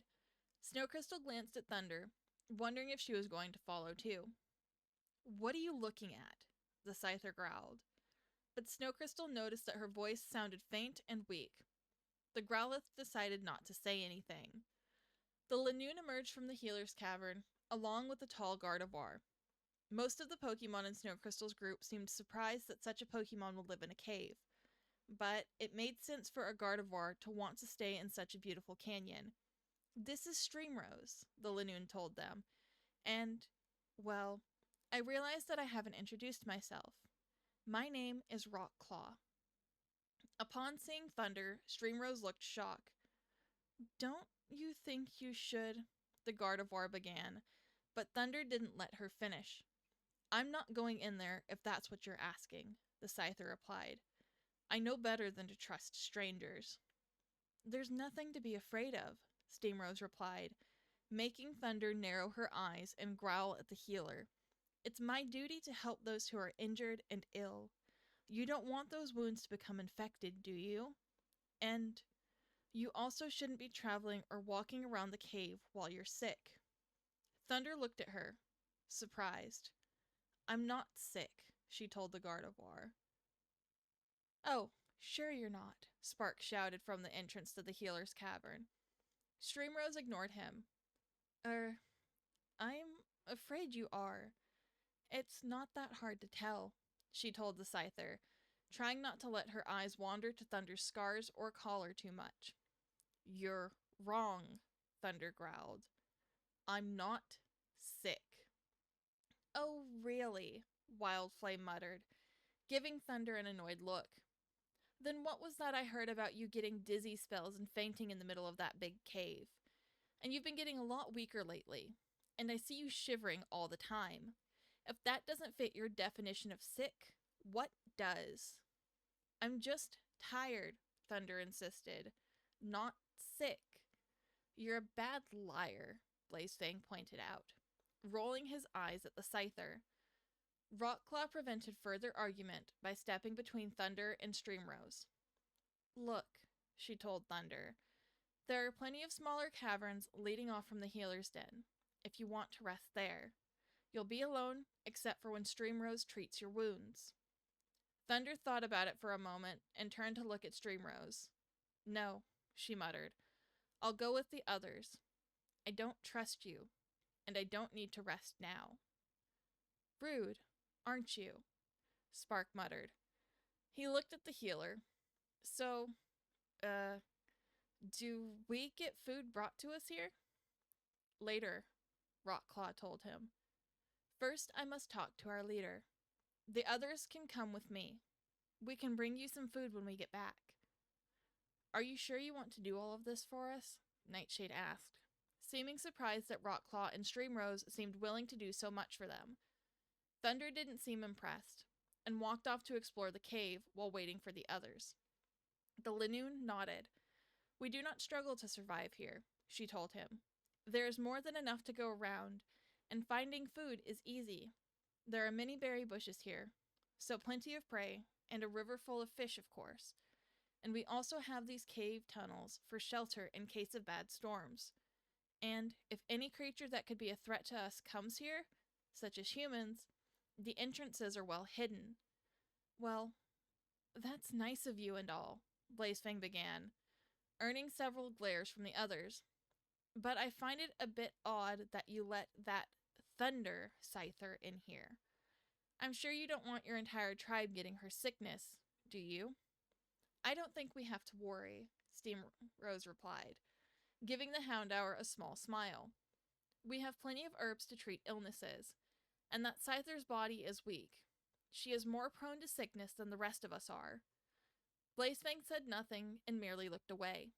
In his tribe, bringing in foreign Pokemon who are ill would be completely unacceptable. It meant danger to the tribe. So, where's this leader of yours? He asked Rockclaw as Streamrose walked into the smaller cavern. I'm going to take you to him, Rockclaw replied. Just be aware that he doesn't like strangers. Don't say anything that might offend him, or he might send you away.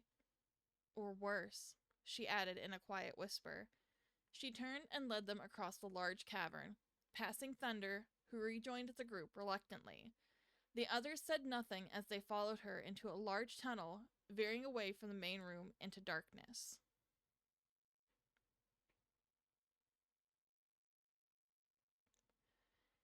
Cyclone had found the underwater entrance to the cavern.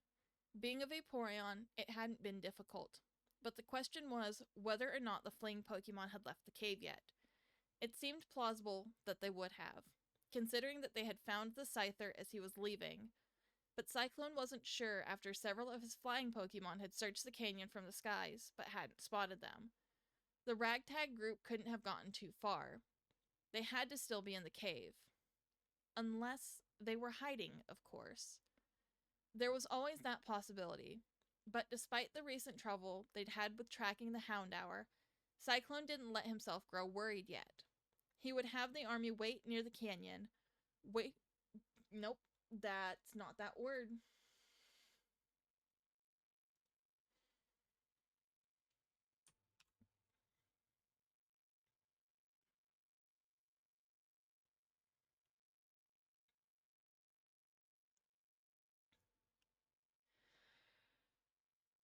Watching the entrance at all times. If they didn't appear within a day's time, Cyclone would leave some of his Pokemon to watch the underwater tunnel, just in case, and the rest of the army would storm the canyon. But he preferred that it didn't come to that. From what he'd seen, the tunnel seemed to go for a long ways underwater, and he did not know how a group mainly consisting. Nope. Where was that?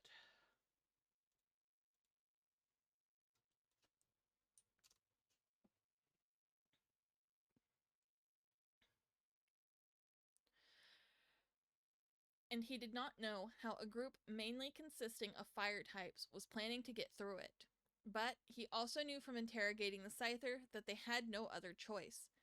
The Vaporeon's gaze passed over the serene canyon, but the beauty was lost on him.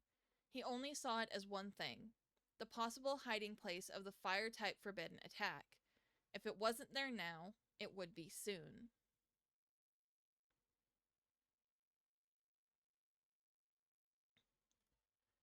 So, this leader of yours doesn't like helping strangers? Wildflame asked as they walked through the dark tunnel. Well, not really, Rockclaw replied quietly. But he doesn't like a lot of things. Is he a bad leader? Snowcrystal asked, giving the Lanoon a curious glance. Well, in the opinion of some Pokemon, he is, she muttered, and then fell silent. Then why is he the leader? Snowcrystal asked Rockclaw, who sighed. It's because of the way leaders are chosen here, the Lanoon replied.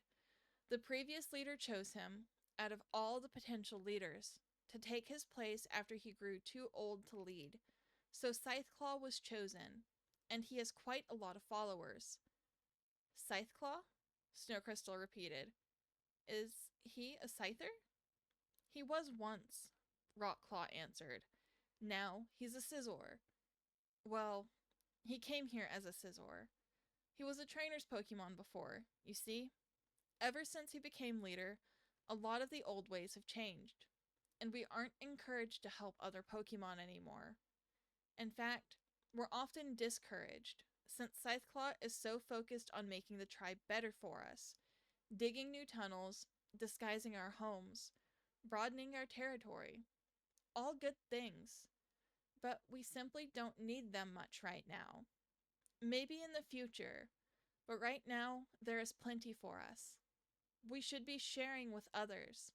However, a lot of Pokemon here think the change is good.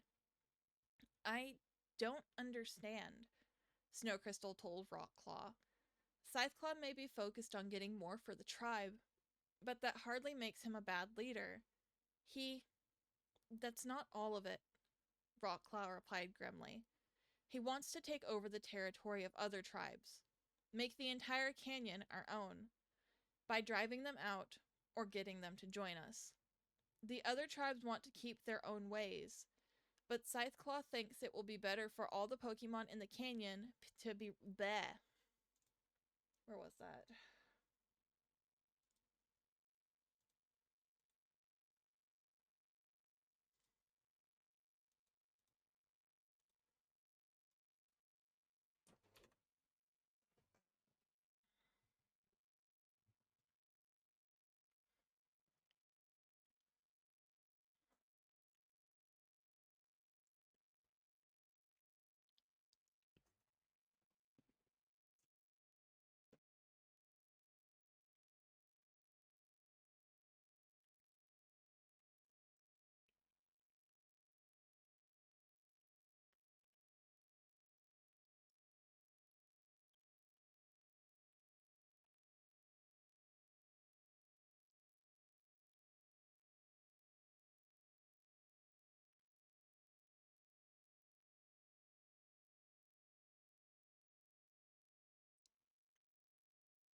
but Scytheclaw thinks it will be better for all Pokemon in the canyon to be ruled by one tribe. I don't think forcing other tribes to change their ways is right, and neither are his punishments for those who openly challenge him or don't follow our new rules. Sounds a bit like Fire Dash on her bad days, Blazefang muttered, following the group through the chilling tunnel. You know, I find it rather stupid that this leader of yours, Scytheclaw, kept that name after evolving. It doesn't exactly fit anymore, does it? Rockclaw smiled grimly at the Houndour. There's a reason he kept his name after evolving, she told him. Scytheclaw's not your ordinary Scizor. The insides of his pincers are as sharp as blades, so when he clamps them shut on a Pokemon, well, you get the picture.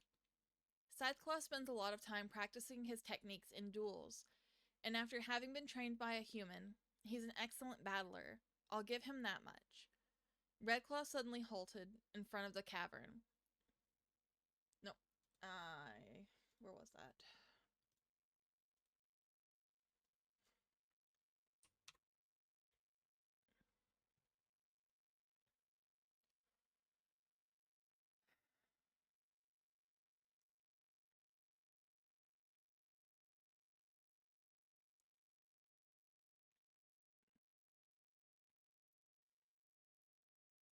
Rockclaw suddenly halted in front of a cavern entrance covered partially by many dry vines hanging from above the entranceway. Pushing past them, the Lanoon, followed by Snowcrystal and the others, stepped into a large circular cavern.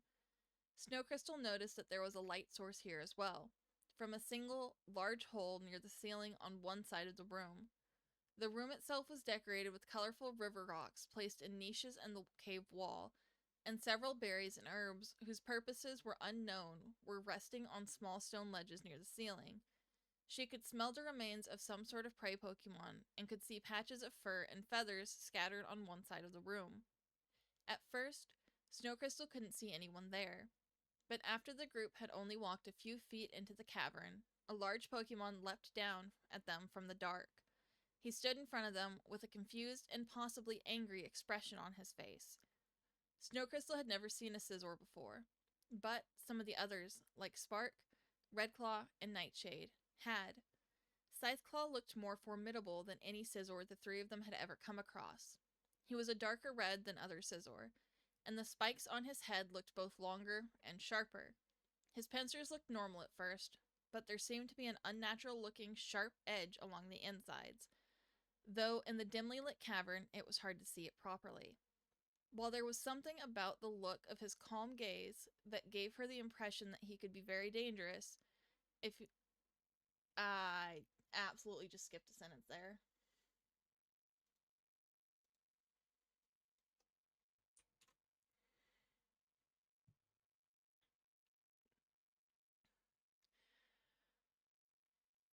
While Snowcrystal felt intimidated by the Scizor's appearance, it was his eyes that unnerved her the most. There was something about the look of his calm gaze that gave her the impression that he could be very dangerous if he wanted to be. Scytheclaw, these are some travelers we found near the river, Rockclaw told him. Some of them are injured and sick. I thought it would be best to bring them here.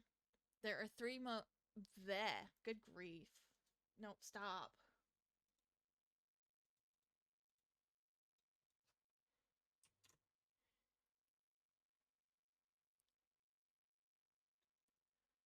There are three more in Steamrose's den. Scytheclaw gave each of the visitors a curious and somewhat disapproving glare. He stopped when he noticed Thunder, who was licking an infected cut on her arm and not paying any attention to him. He regarded her curiously. It had been a long time since he had seen another Scyther or Scizor. Well, he began, turning to look back at Rockclaw. At least this time, there isn't a lot of them. They may stay for a few days, but only if those who are healthy will hunt for us. I'm sure they will.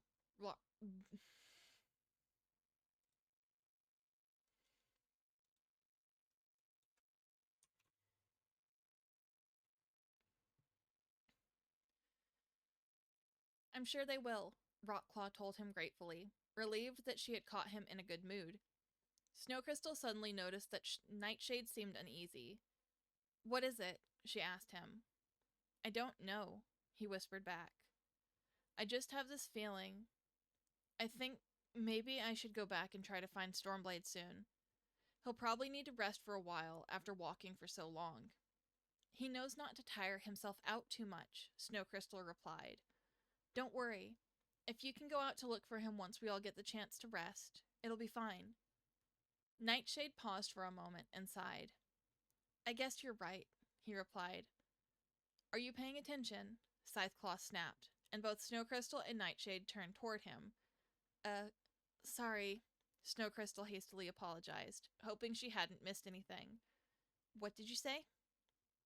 "I said that you are to stay in one of the empty caves near the main cavern," Scytheclaw repeated in an annoyed tone. "Rockclaw will show you which ones they are. As soon as you've rested a bit, make sure you hunt. You aren't here so we can be your slaves." With that, he turned away, walking slowly to the other side of the room. Rockclaw beckoned for them to leave. "This way," she told them, heading back into the dark tunnel. All the way back through the narrow passage to the large cavern, Snow Crystal kept glancing at Nightshade, who still looked to be uneasy. Nope, that was not typed very well. Where was that?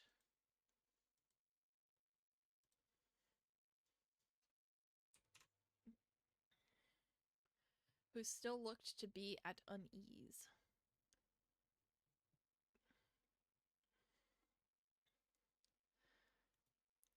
Who still looked to be uneasy.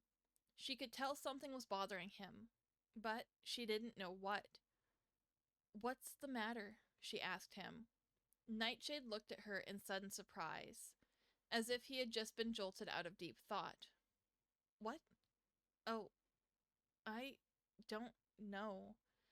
I'm just wondering how Stormblade's going to get into the canyon. It would be very difficult for him to climb down the rocks. I'm going to go back for him soon and help him the rest of the way." "Yeah, that's a good idea," Snow Crystal replied, realizing that Nightshade was right. "I'm sure he's had enough of doing things himself by now. He'll probably welcome the help." Nightshade smiled at her. "I'm sure he will," he replied.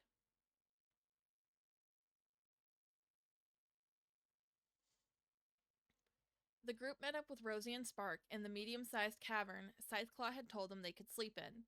It wasn't the best place, as there was very little light and the floor wasn't smooth, but after gathering some moss and leaves and coating the floor with them, it was much more comfortable. Spark was in a good mood. "See, guys?" the Jolteon told them excitedly. "I can walk without limping now. It barely even hurts at all, too. I wish you would have known about those herbs, Nightshade." Nightshade didn't reply and was starting to look deep in thought again. "Oh, sure. Ignore me," Spark muttered.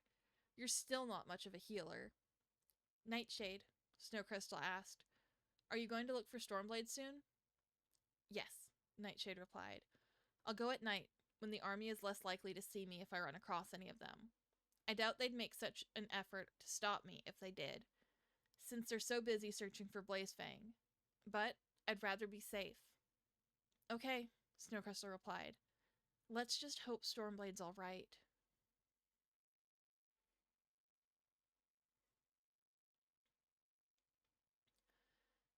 By sunset, the members of Snow Crystal's group who were able to hunt had brought back prey.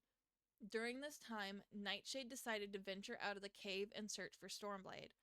While the others were eating, he stepped out into the cool evening air of the canyon before spreading his wings and flying back toward the hills and the large cave. As he flew, on in silence. Fuck. I got distracted. There it is.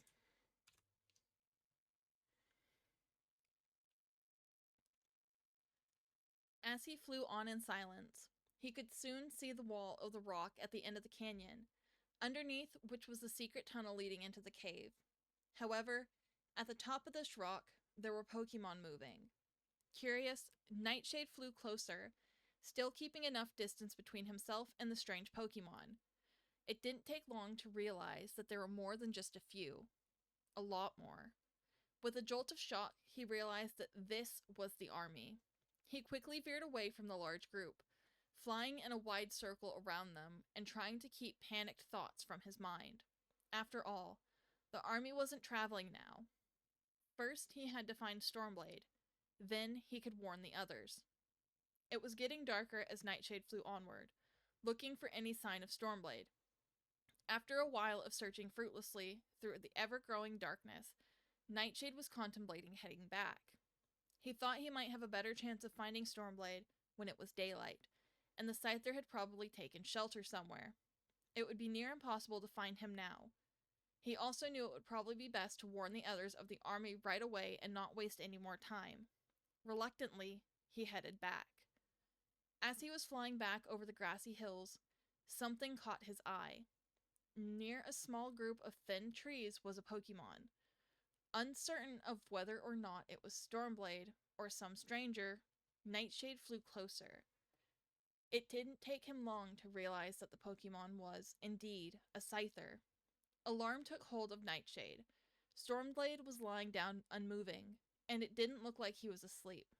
He was lying in the open, not even beneath the trees, on ground that was rocky and hardly suitable for resting. Nightshade landed at Stormblade's side quickly, looking over his friend in concern. To say that Stormblade was worse off than before would be an understatement. He was coated from head to claw in mud and in some places drying blood.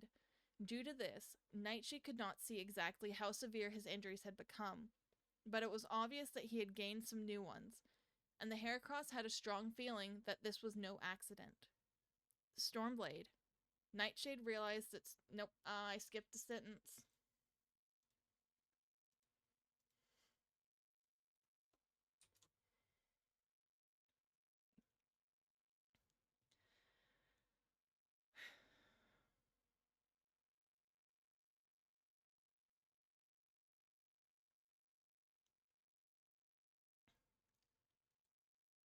Stormblade, Nightshade whispered urgently, nudging his friend's shoulder.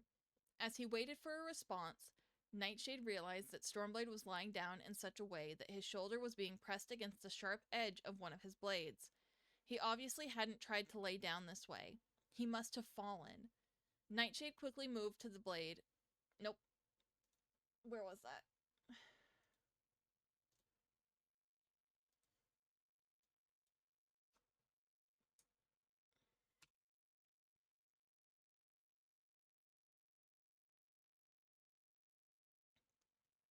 Nightshade quickly moved the blade away from Stormblade's shoulder, walking closer to him. Stormblade, wake up, he whispered, nudging him again. This time, Stormblade started to stir. All of a sudden, he opened his eyes, staring straight in the dirt.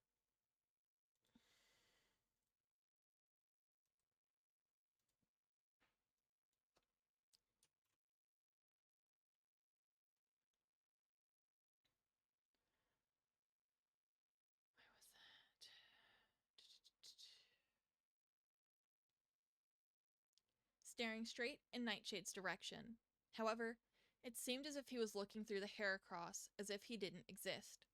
Nightshade didn't think that Stormblade was aware that he was standing there. Stormblade moved his head so that he was no longer staring past Nightshade. He made off move.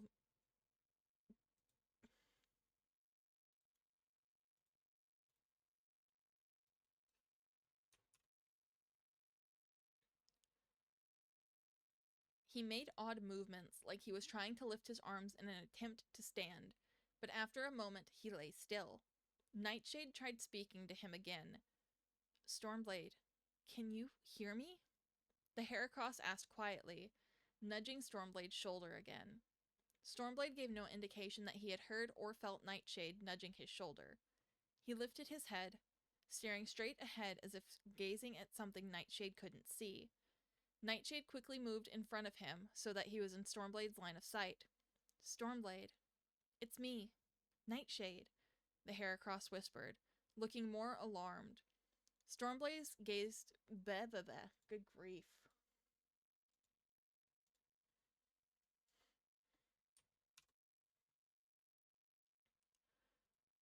Stormblade gazed blankly through him. leaving Nightshade unsure as to whether he was fully conscious or not, before the Scyther opened his mouth to slowly talk. I, I, n- to... He got no further than that. For a moment later, he began coughing, and a bit of blood dripped from his mouth. Nightshade froze in shock. "Don't try to talk. I'm going to bring you back to the others," he told Stormblade, carefully lifting him, knowing that now was not the time to worry about touching his wounds. As soon as he picked him up, Stormblade went limp in his arms. The Heracross quickly made sure that he was only unconscious before turning and flying back in the direction he had come, hoping no one from Cyclone's army would see him.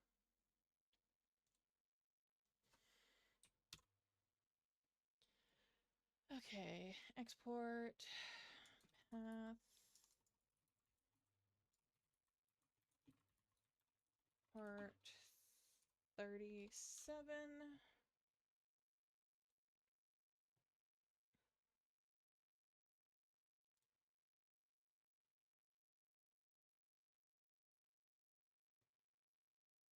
$38 doesn't look like it's going to be that long.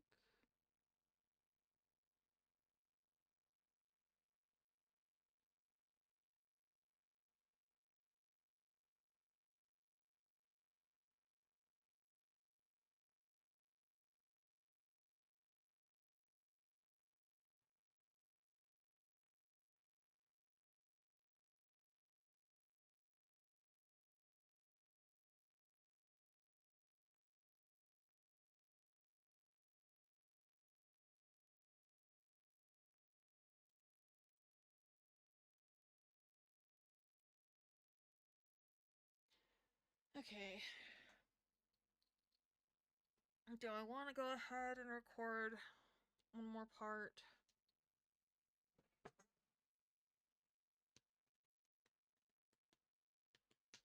That would make it to where I don't have to worry about next week's recordings and can deal with the later weeks.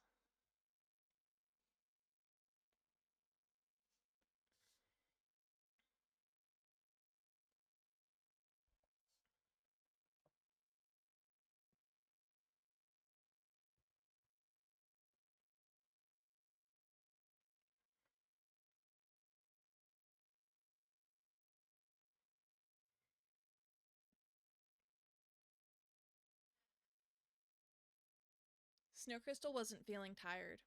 Worried about Nightshade and Stormblade, she had stayed up by the cave's entrance, waiting for the Heracross's return. The Growlithe was still pacing back and forth anxiously when the sound of rapidly beating wings reached her ears. Excited, she ran out of the cave and skidded to a halt on the grass outside at the same time Nightshade landed. Snowcrystal could barely see through the darkness, but the silhouette of Nightshade carrying what had to be Stormblade could be seen clearly. The Heracross staggered forward, seeming very exhausted. "Nightshade," Snowcrystal called, making the Heracross look up at her with his gleaming yellow eyes, which were wide with alarm. You found Stormblade," the Growlithe began hesitantly, suddenly wondering why the Scyther was so still and unmoving while being carried. "Is he all right?" "Get help!" Nightshade gasped as he staggered forward, his whole body shaking. He looked as if he was about to collapse. Snowcrystal realized that he had to have flown very far and very fast to be in this sort of state. "Go!" Nightshade cried, pausing to catch his breath.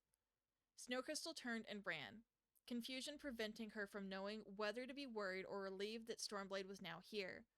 She knew she could... Nope, that's not the word.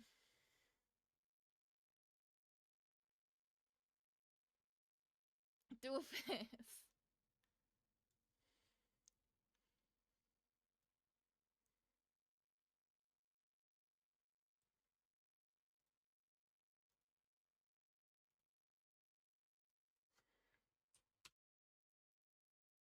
What do you mean woke you up?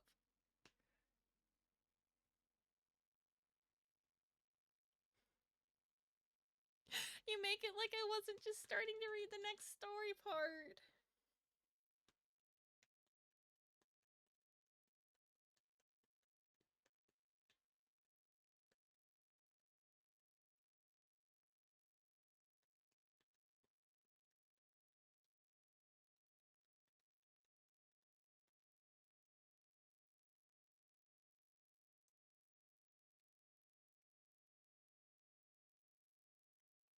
I do need to go through and start clipping through some of the audio of the older readings and make it to where it's nothing but the story audio and do parts in groupings of 10.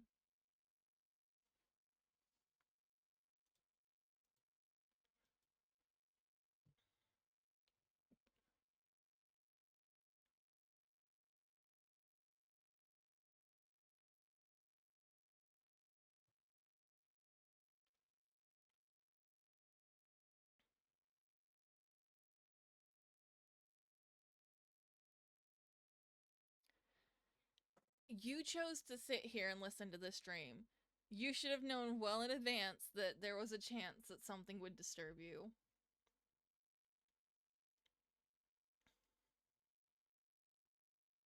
Okay, there it is. Um,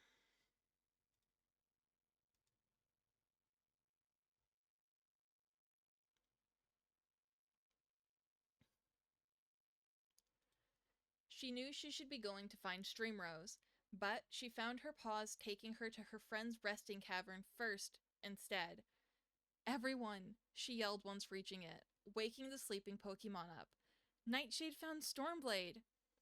Spark yawned and stretched his front paws. See? He muttered. I told you Stormblade would need help to get here. Rosie flicked the Jolteon with one of her tails. Stormblade is tired, and it's better for him not to aggravate his wounds further. Well, I couldn't see through the dark, but Nightshade told me to get help, so I'm going to find Streamrose, Snow Crystal replied. She turned around and the group followed her, curious and excited. Out of the cavern... Oh, that comma should not have been there.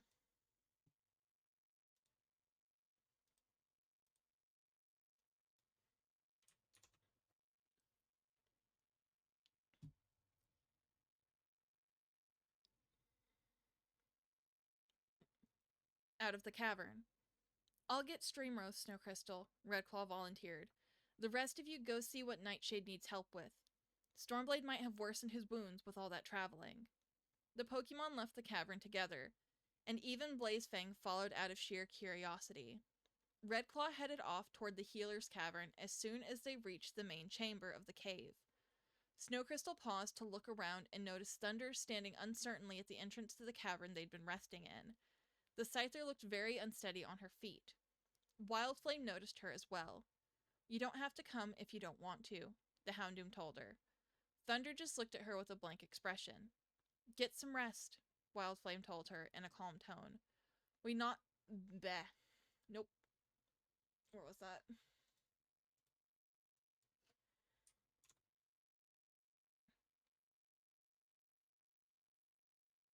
Font?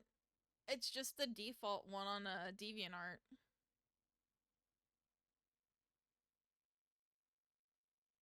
I don't know why you're wanting to know what font. It's Arial at best.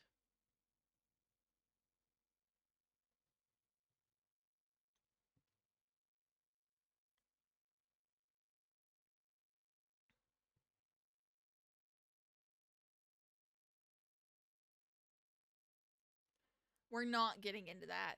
We are not.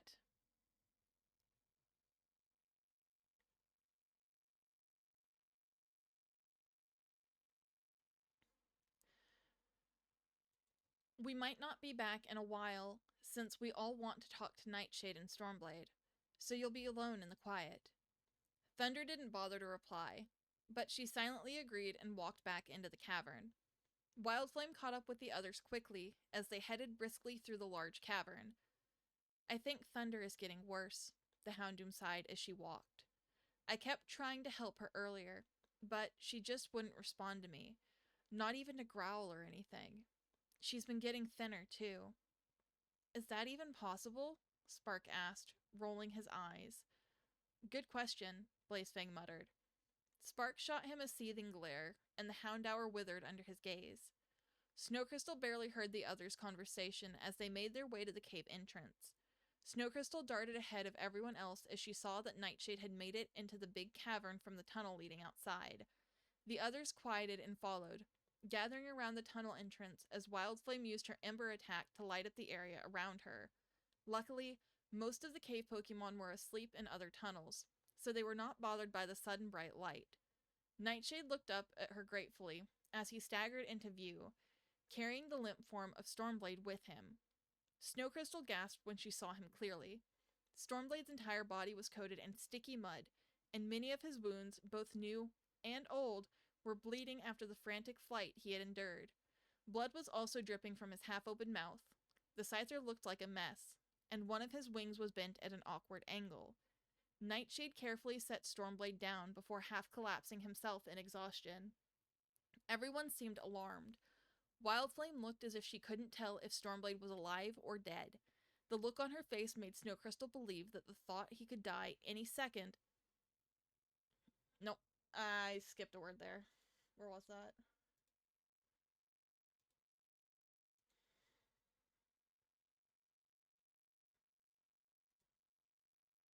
There it is.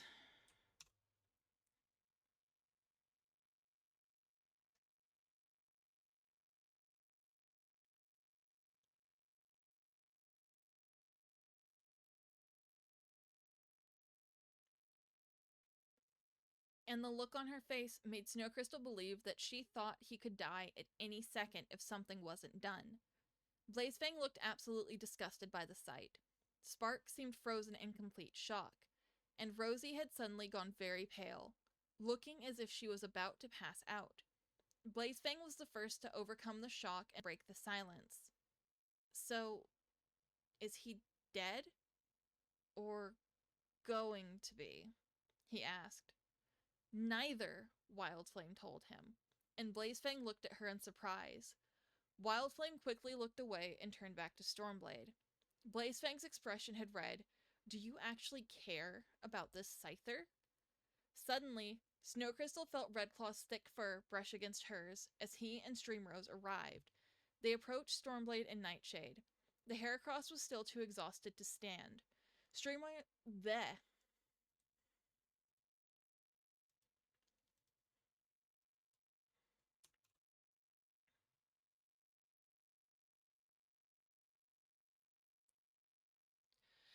In all fairness, you were meant to have VIP before. I just didn't realize that your name had 2 underscores and not 1. So I fixed it earlier, before I'd even finished the first part. You're just now only noticing.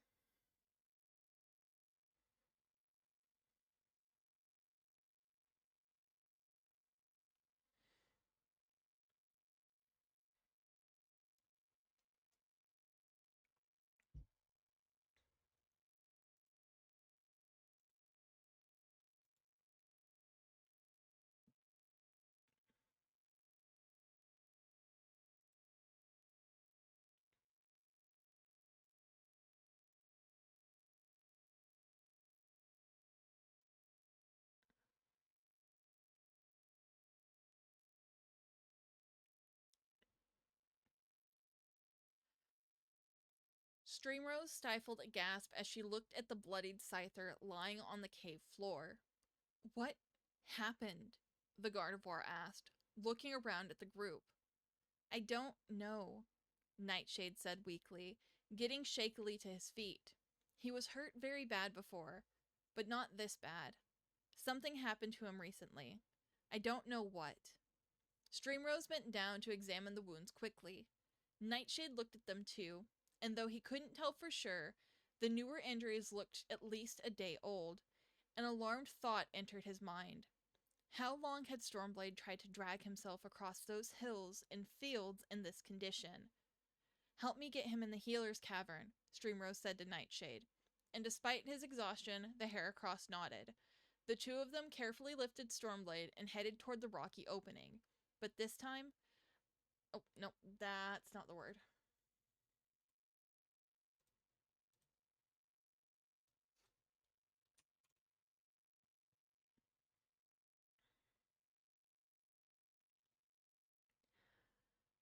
Shrimply, glasses exist. I think it's about time you get a pair. Oh, ad break coming in 5 minutes.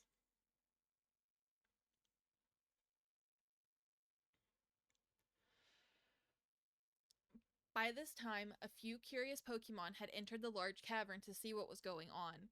Whispering quietly to each other as they got a glimpse of Stormblade, Streamrose and Nightshade paid them no heed. Snowcrystal saw Stormblade's scythe dragging limply across the ground as Nightshade and Streamrose brought him inside the cavern. Snowcrystal tried to follow, but Wildflame stopped her. Better let Streamrose handle this, she told the Growlithe. We'd probably just get in the way. A few moments later, Nightshade emerged and rejoined the group. I think we may have to wait a while, he told them tiredly. I don't know when Stormblade will wake up, and there's something I need to tell the leader here. For now, though, those who want to go back to our cavern and rest. Oh, no, I missed a word there again.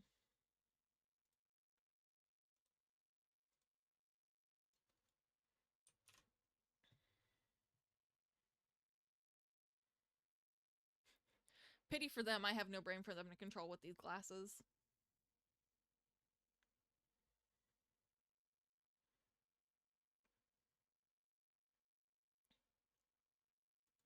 Those who want to go back to our cavern can rest. No, fuck. I'm not reading this line the way I'm supposed to. Those who want to can go back to our cavern and rest. The others didn't say anything, though it was easy to tell that none of them felt like resting. Wildflame sighed. Guess we're all staying here then, she whispered. At least it'll give Thunder a bit of peace. Blazefang, who had been debating on whether or not to go back and sleep, despite how unnerved he was, immediately dismissed the idea at the thought of being alone in a room with the Scyther who had tried to kill him before. Unfortunately, he realized, he was stuck here for now. Nightshade looked worriedly at the group. I need to speak to Scytheclaw, he told them. If any of you want to come, follow me. It's about Cyclone's army. They've reached the canyon. The entire group of Pokemon looked alarmed. Blazefang in particular, but no one said anything. It was as if the shock of seeing Stormblade in such horrible condition hadn't yet worn off enough for them to be very surprised about anything else. I'll go, Snowcrystal told the Heracross, and Wildflame, Rosie, and Redclaw agreed to go with Nightshade as well.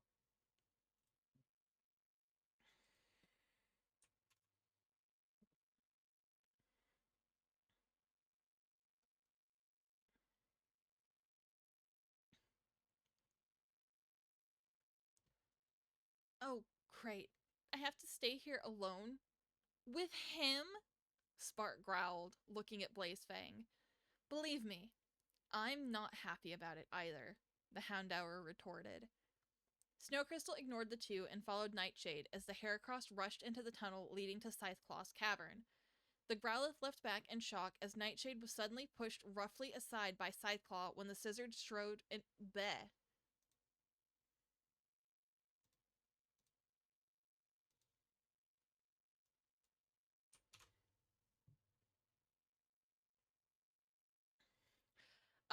You got a minute and 18 seconds before you end up having an ad. I cannot save you.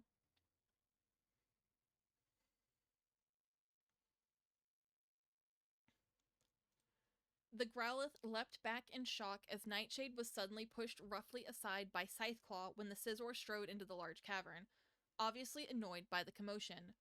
What's going on? The leader shouted, and Nightshade quickly moved in front of him. I've just brought our friend back here, the Heracross explained quickly, but there is something important I need to tell you. Scytheclaw stiffened, staring at Nightshade in shock. Is that blood? What is going on? Nightshade simply stared back at Scytheclaw in confusion, until he realized that his arms and chest were stained with blood. It's Stormblade's blood, he explained. He was the friend I brought back. He's hurt, and I don't care, Scytheclaw hissed, walking past him and toward the group of Pokemon who had been watching. Stubbornly, Nightshade ran in front of him. I have to warn you, he told him. An army of Pokemon has found this canyon, and they're getting ready to travel through it. You have to stay here and hide. He didn't mention that the reason the army would be traveling was because they were after Blazefang. He didn't want the Pokemon in the canyon to turn against them. And even though Blazefang was Cyclone's main target, these native Pokemon would likely be forced to join the Vaporeon's army if they got in its way. Scytheclaw could hear the worried murmurs among the steadily growing crowd of Pokemon in the cavern. Well, the Scissors said slowly, then I will send someone to see for themselves in the morning. Nightshade's eyes blazed as he realized that Scytheclaw didn't trust him, but the leader went on without giving him so much as a glance. But if there is such a threat, we will not hide. We are not cowards, and our tribe is not small in numbers. You can't fight.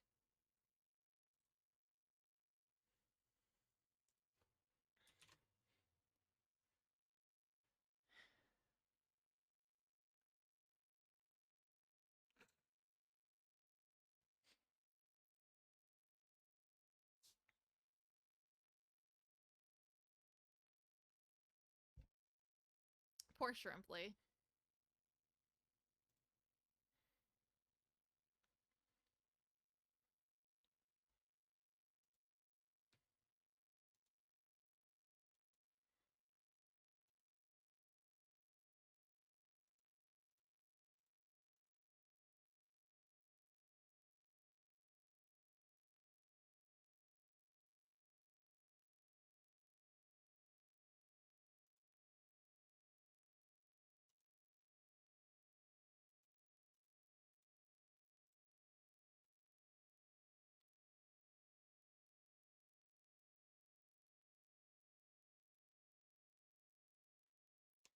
Okay, I'm going to be right back, and I will continue reading the rest of this part afterwards.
Okay.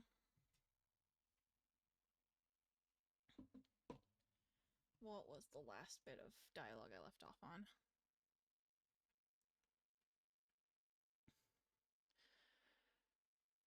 Nightshade cried, knowing that a battle would be catastrophic, even bleh.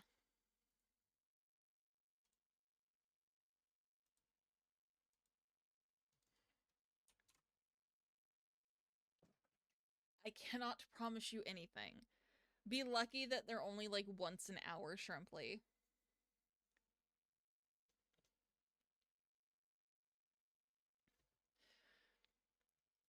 Nightshade cried, knowing that a battle would be catastrophic, even if the army did not have another one of the forbidden attacks.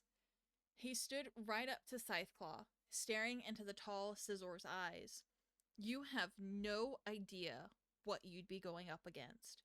You don't know anything about them. You can't just...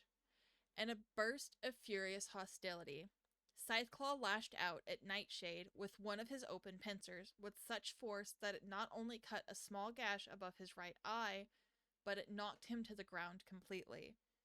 You don't give the orders around here, the Scizor snarled, standing threateningly over the Heracross. Looking dazed, Nightshade got to his feet. He briefly held his claws up to the cut, looking shocked when he pulled them away and saw blood. A Heracross's armored shell wasn't supposed to be cut so easily. Looking up at Scytheclaw, he said, "Believe me, it would be better to hide and let them pass. Cyclone's army is far stronger." He stopped abruptly as the scissor knocked him down again. "What would you know about strength?" Scytheclaw sneered. "My tribe is powerful and strong. And just because you consider us weak does not mean we should hide like cowards." The leader strode past him again, moving toward the members of his tribe who were grouped together. "I'm telling you," Nightshade said quietly, standing up again, "you're making a mistake." Scytheclaw responded without even looking at him. "I would not be making a mistake by protecting our home from something as destructive as an army of Pokemon," he said icily. "Wait." A Pokemon growing... Oh, oops. I skipped something there.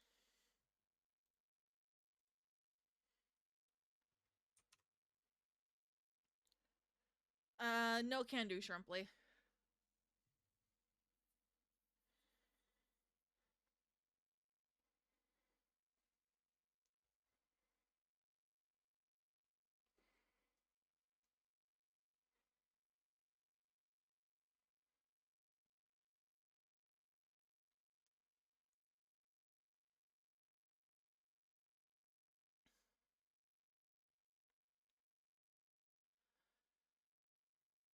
"Wait," a Pokemon in the growing crowd called out.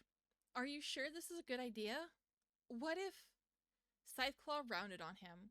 The speaker, Alephion, took a few steps back. "No, Scytheclaw is right," a silver-furred Mightyena replied. "That army could destroy, or at least greatly damage, our home. Not to mention steal our prey," a Pidgeot cried. "I'd be willing to fight to keep that scum off our land." A few other Pokemon murmured in agreement, but the rest looked uncertain. Then another speaker stepped forward. It was a sleek, black-furred, almost cat-like Pokemon with yellow ring markings on its legs, tail, ears, and forehead. Nightshade recognized it as an Umbreon. The Umbreon looked around the cave at all the Pokemon gathered here.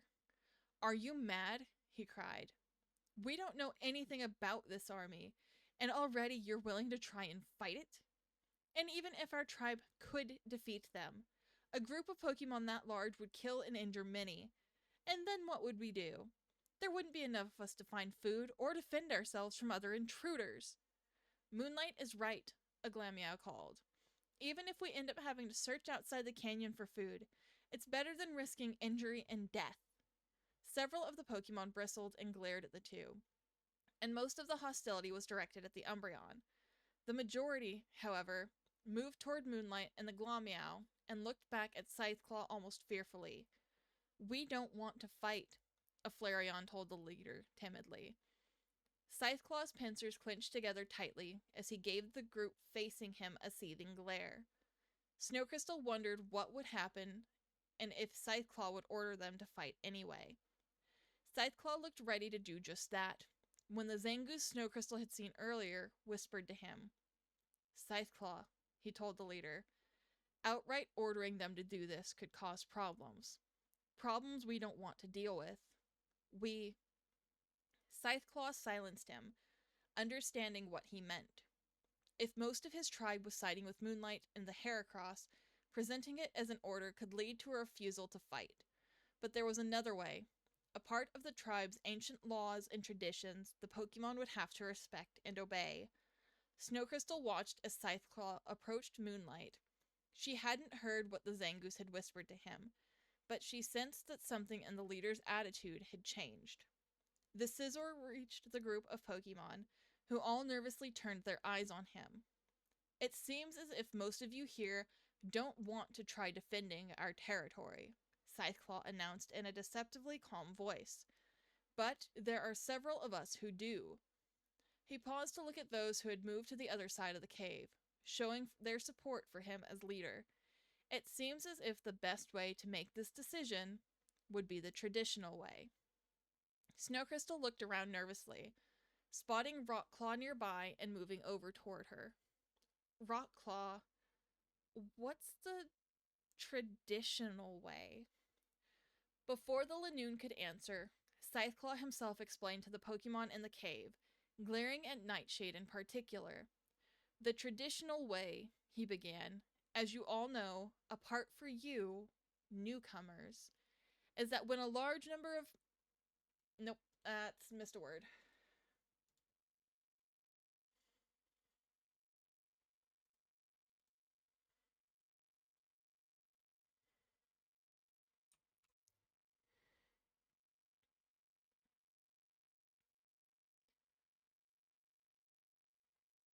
Is that when a large number among the tribe supports one decision and another large number the other, a battle decides the outcome. And a Pokemon from the side opposing the leader's choice must fight the leader, the Zangoose added. And the winner makes the decision, Moonlight finished. We know. That method hasn't been used in years. But if that's what you want, then I accept. Let's see what they think. Moonlight turned to the group of Pokemon who had supported him, who all looked uncertain for a moment. However, each of them knew that they had little choice. It was either accept Scytheclaw's terms and send someone to fight for a chance at avoiding a large-scale battle, or be forced to fight by the Scizor and his many followers. One by one, they all reluctantly murmured their agreement. We should hold the battle now, Moonlight growled, staring into Scytheclaw's eyes without a hint of fear. If no one else is willing, I will volunteer to be. No, Scytheclaw said quickly, leaving Moonlight looking confused. One of them must do it. He waved his claw toward Snowcrystal and her companions. It was one of them that started this. The battle will be held tomorrow morning. What? Moonlight cried. They're not part of the tribe. This has nothing to do with them. If they don't have anything to do with us, then why don't we throw them out? Scytheclaw snapped. Leave them to fend for themselves, and perhaps slow down that army. No! Snowcrystal shouted, and everyone turned to look at her. She backed up a little, wishing she could disappear, but knowing she had to continue. We'll do it, she said quietly. If we can stay here, one of us will battle. She immediately turned to gaze to the cave floor as the Pokemon continued to stare. She could not tell if her decision had been good or not. Yet, even if one of her friends was injured in the fight, it would be better than all of them having to face Cyclone's army without anywhere to hide, and leaving Stormblade without care. None of her friends said anything, but Snowcrystal was sure that they had realized the same thing. They didn't have much of a choice.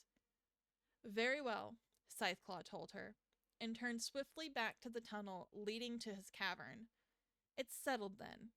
The battle tomorrow will determine what we shall do. Any tribe members who can fly, find out what you can about the army when daylight comes. One of you can inform the newcomers of where the battle will take place, because I expect the one who will fight to be there by sunrise. Scytheclaw disappeared into the tunnel, leaving the Pokemon who had supported Nightshade worried, and Moonlight fuming. Angrily, the Umbreon turned away and stalked into another tunnel. The large group of Pokemon gradually dispersed, whispering anxiously among themselves. Rockclaw approached Snowcrystal and the small group clustered around her, and quietly led them into another small, empty cavern. Once they were there, Nightshade faced Rockclaw with a serious look on his face. I'll be the one to fight, he told her. I was the one to speak out against him. This is more between me and him than any of you. Don't be silly, Nightshade, Wildflame told him. Let one of us fire types do it. That's not a good idea, Rockclaw told them quietly, and everyone looked at her in surprise. She sighed and explained to them. The battle arena is outside this cavern. It's protected by a wall of rock on all sides, and the rocks and trees overhead make it difficult to spot from above, so you don't have to worry too much if that army decides to attack then. But there's foliage everywhere, and fire attacks would not only burn it, but the flames would spread all throughout the canyon, which is why no Pokemon is allowed to use fire attacks in the arena. Who else thinks he planned it that way? Spark muttered darkly. What else hurts bug or steel types? Wildflame asked. Fire's his only real weakness, Rockclaw told her. Blazefang, who had wanted to start... Oh, nope.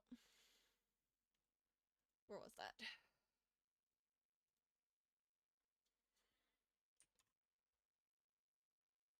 Okay.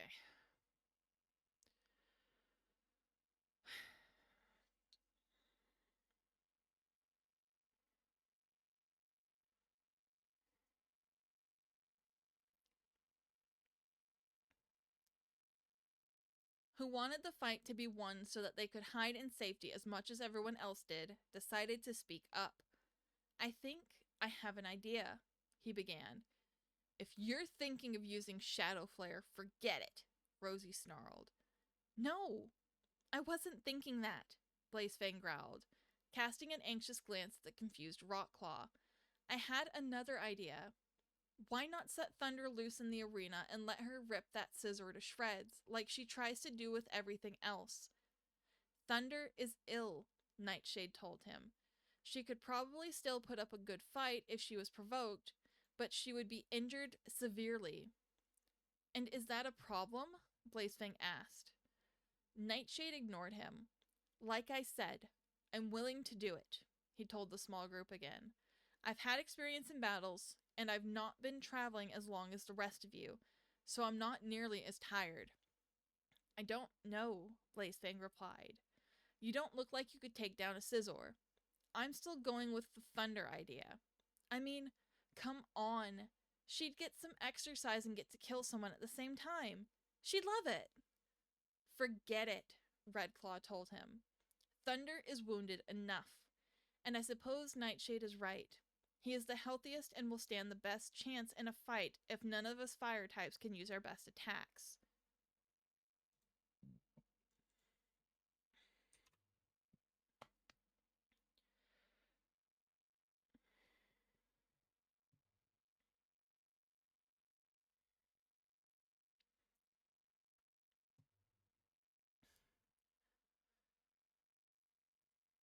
Everyone finally agreed, and warily they headed back to the cavern they had been resting in. Thunder glanced up at them as they approached, but said nothing. Before trying to rest, Snow Crystal walked over to Nightshade. Nightshade, she whispered. Are you sure you want to do this? Yes, he replied. Now get some rest, and try not to worry about me. Snow Crystal walked back to where she had been resting, knowing that she would get no sleep that night. She was far too worried about the army, about Stormblade, and about Nightshade to have any hope of falling asleep.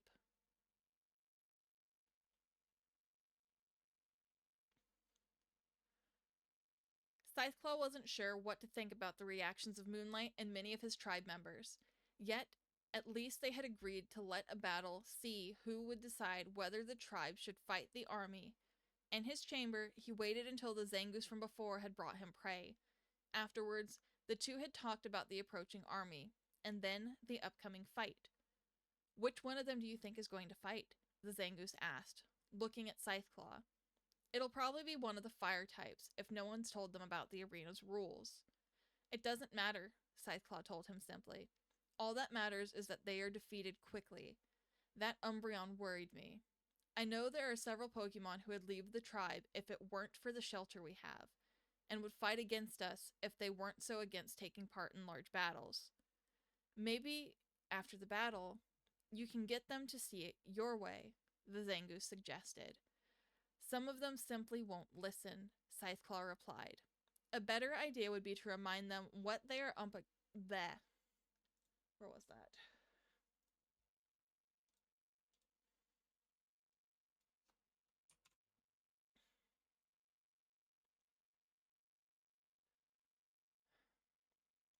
A better idea would be to remind them what they are up against if they ever decided to rebel. You mean the battle? The Zangoose replied. I don't really think that'll do much. These Pokemon have seen the battles before. This battle will be a little different, Scytheclaw said quietly. Different? The Zangoose repeated. What do you mean? What sort of battle is it going to be? Scytheclaw smiled. A battle to the death.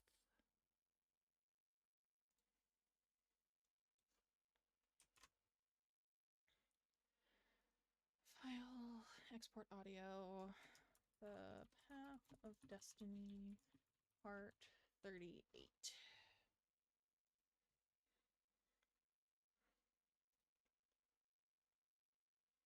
He doesn't, Shrimply.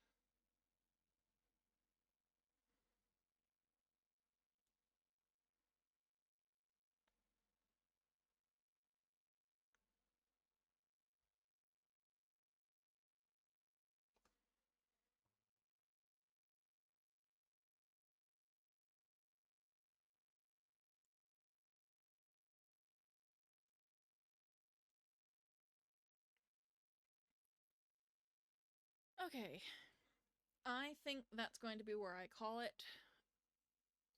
I don't think I have the capability of easily recording any more parts as it sits right now with how heavy my tongue is feeling from all the reading. But thank you to those that dropped by. I hope you enjoyed. I will see you guys next time. Bye-bye.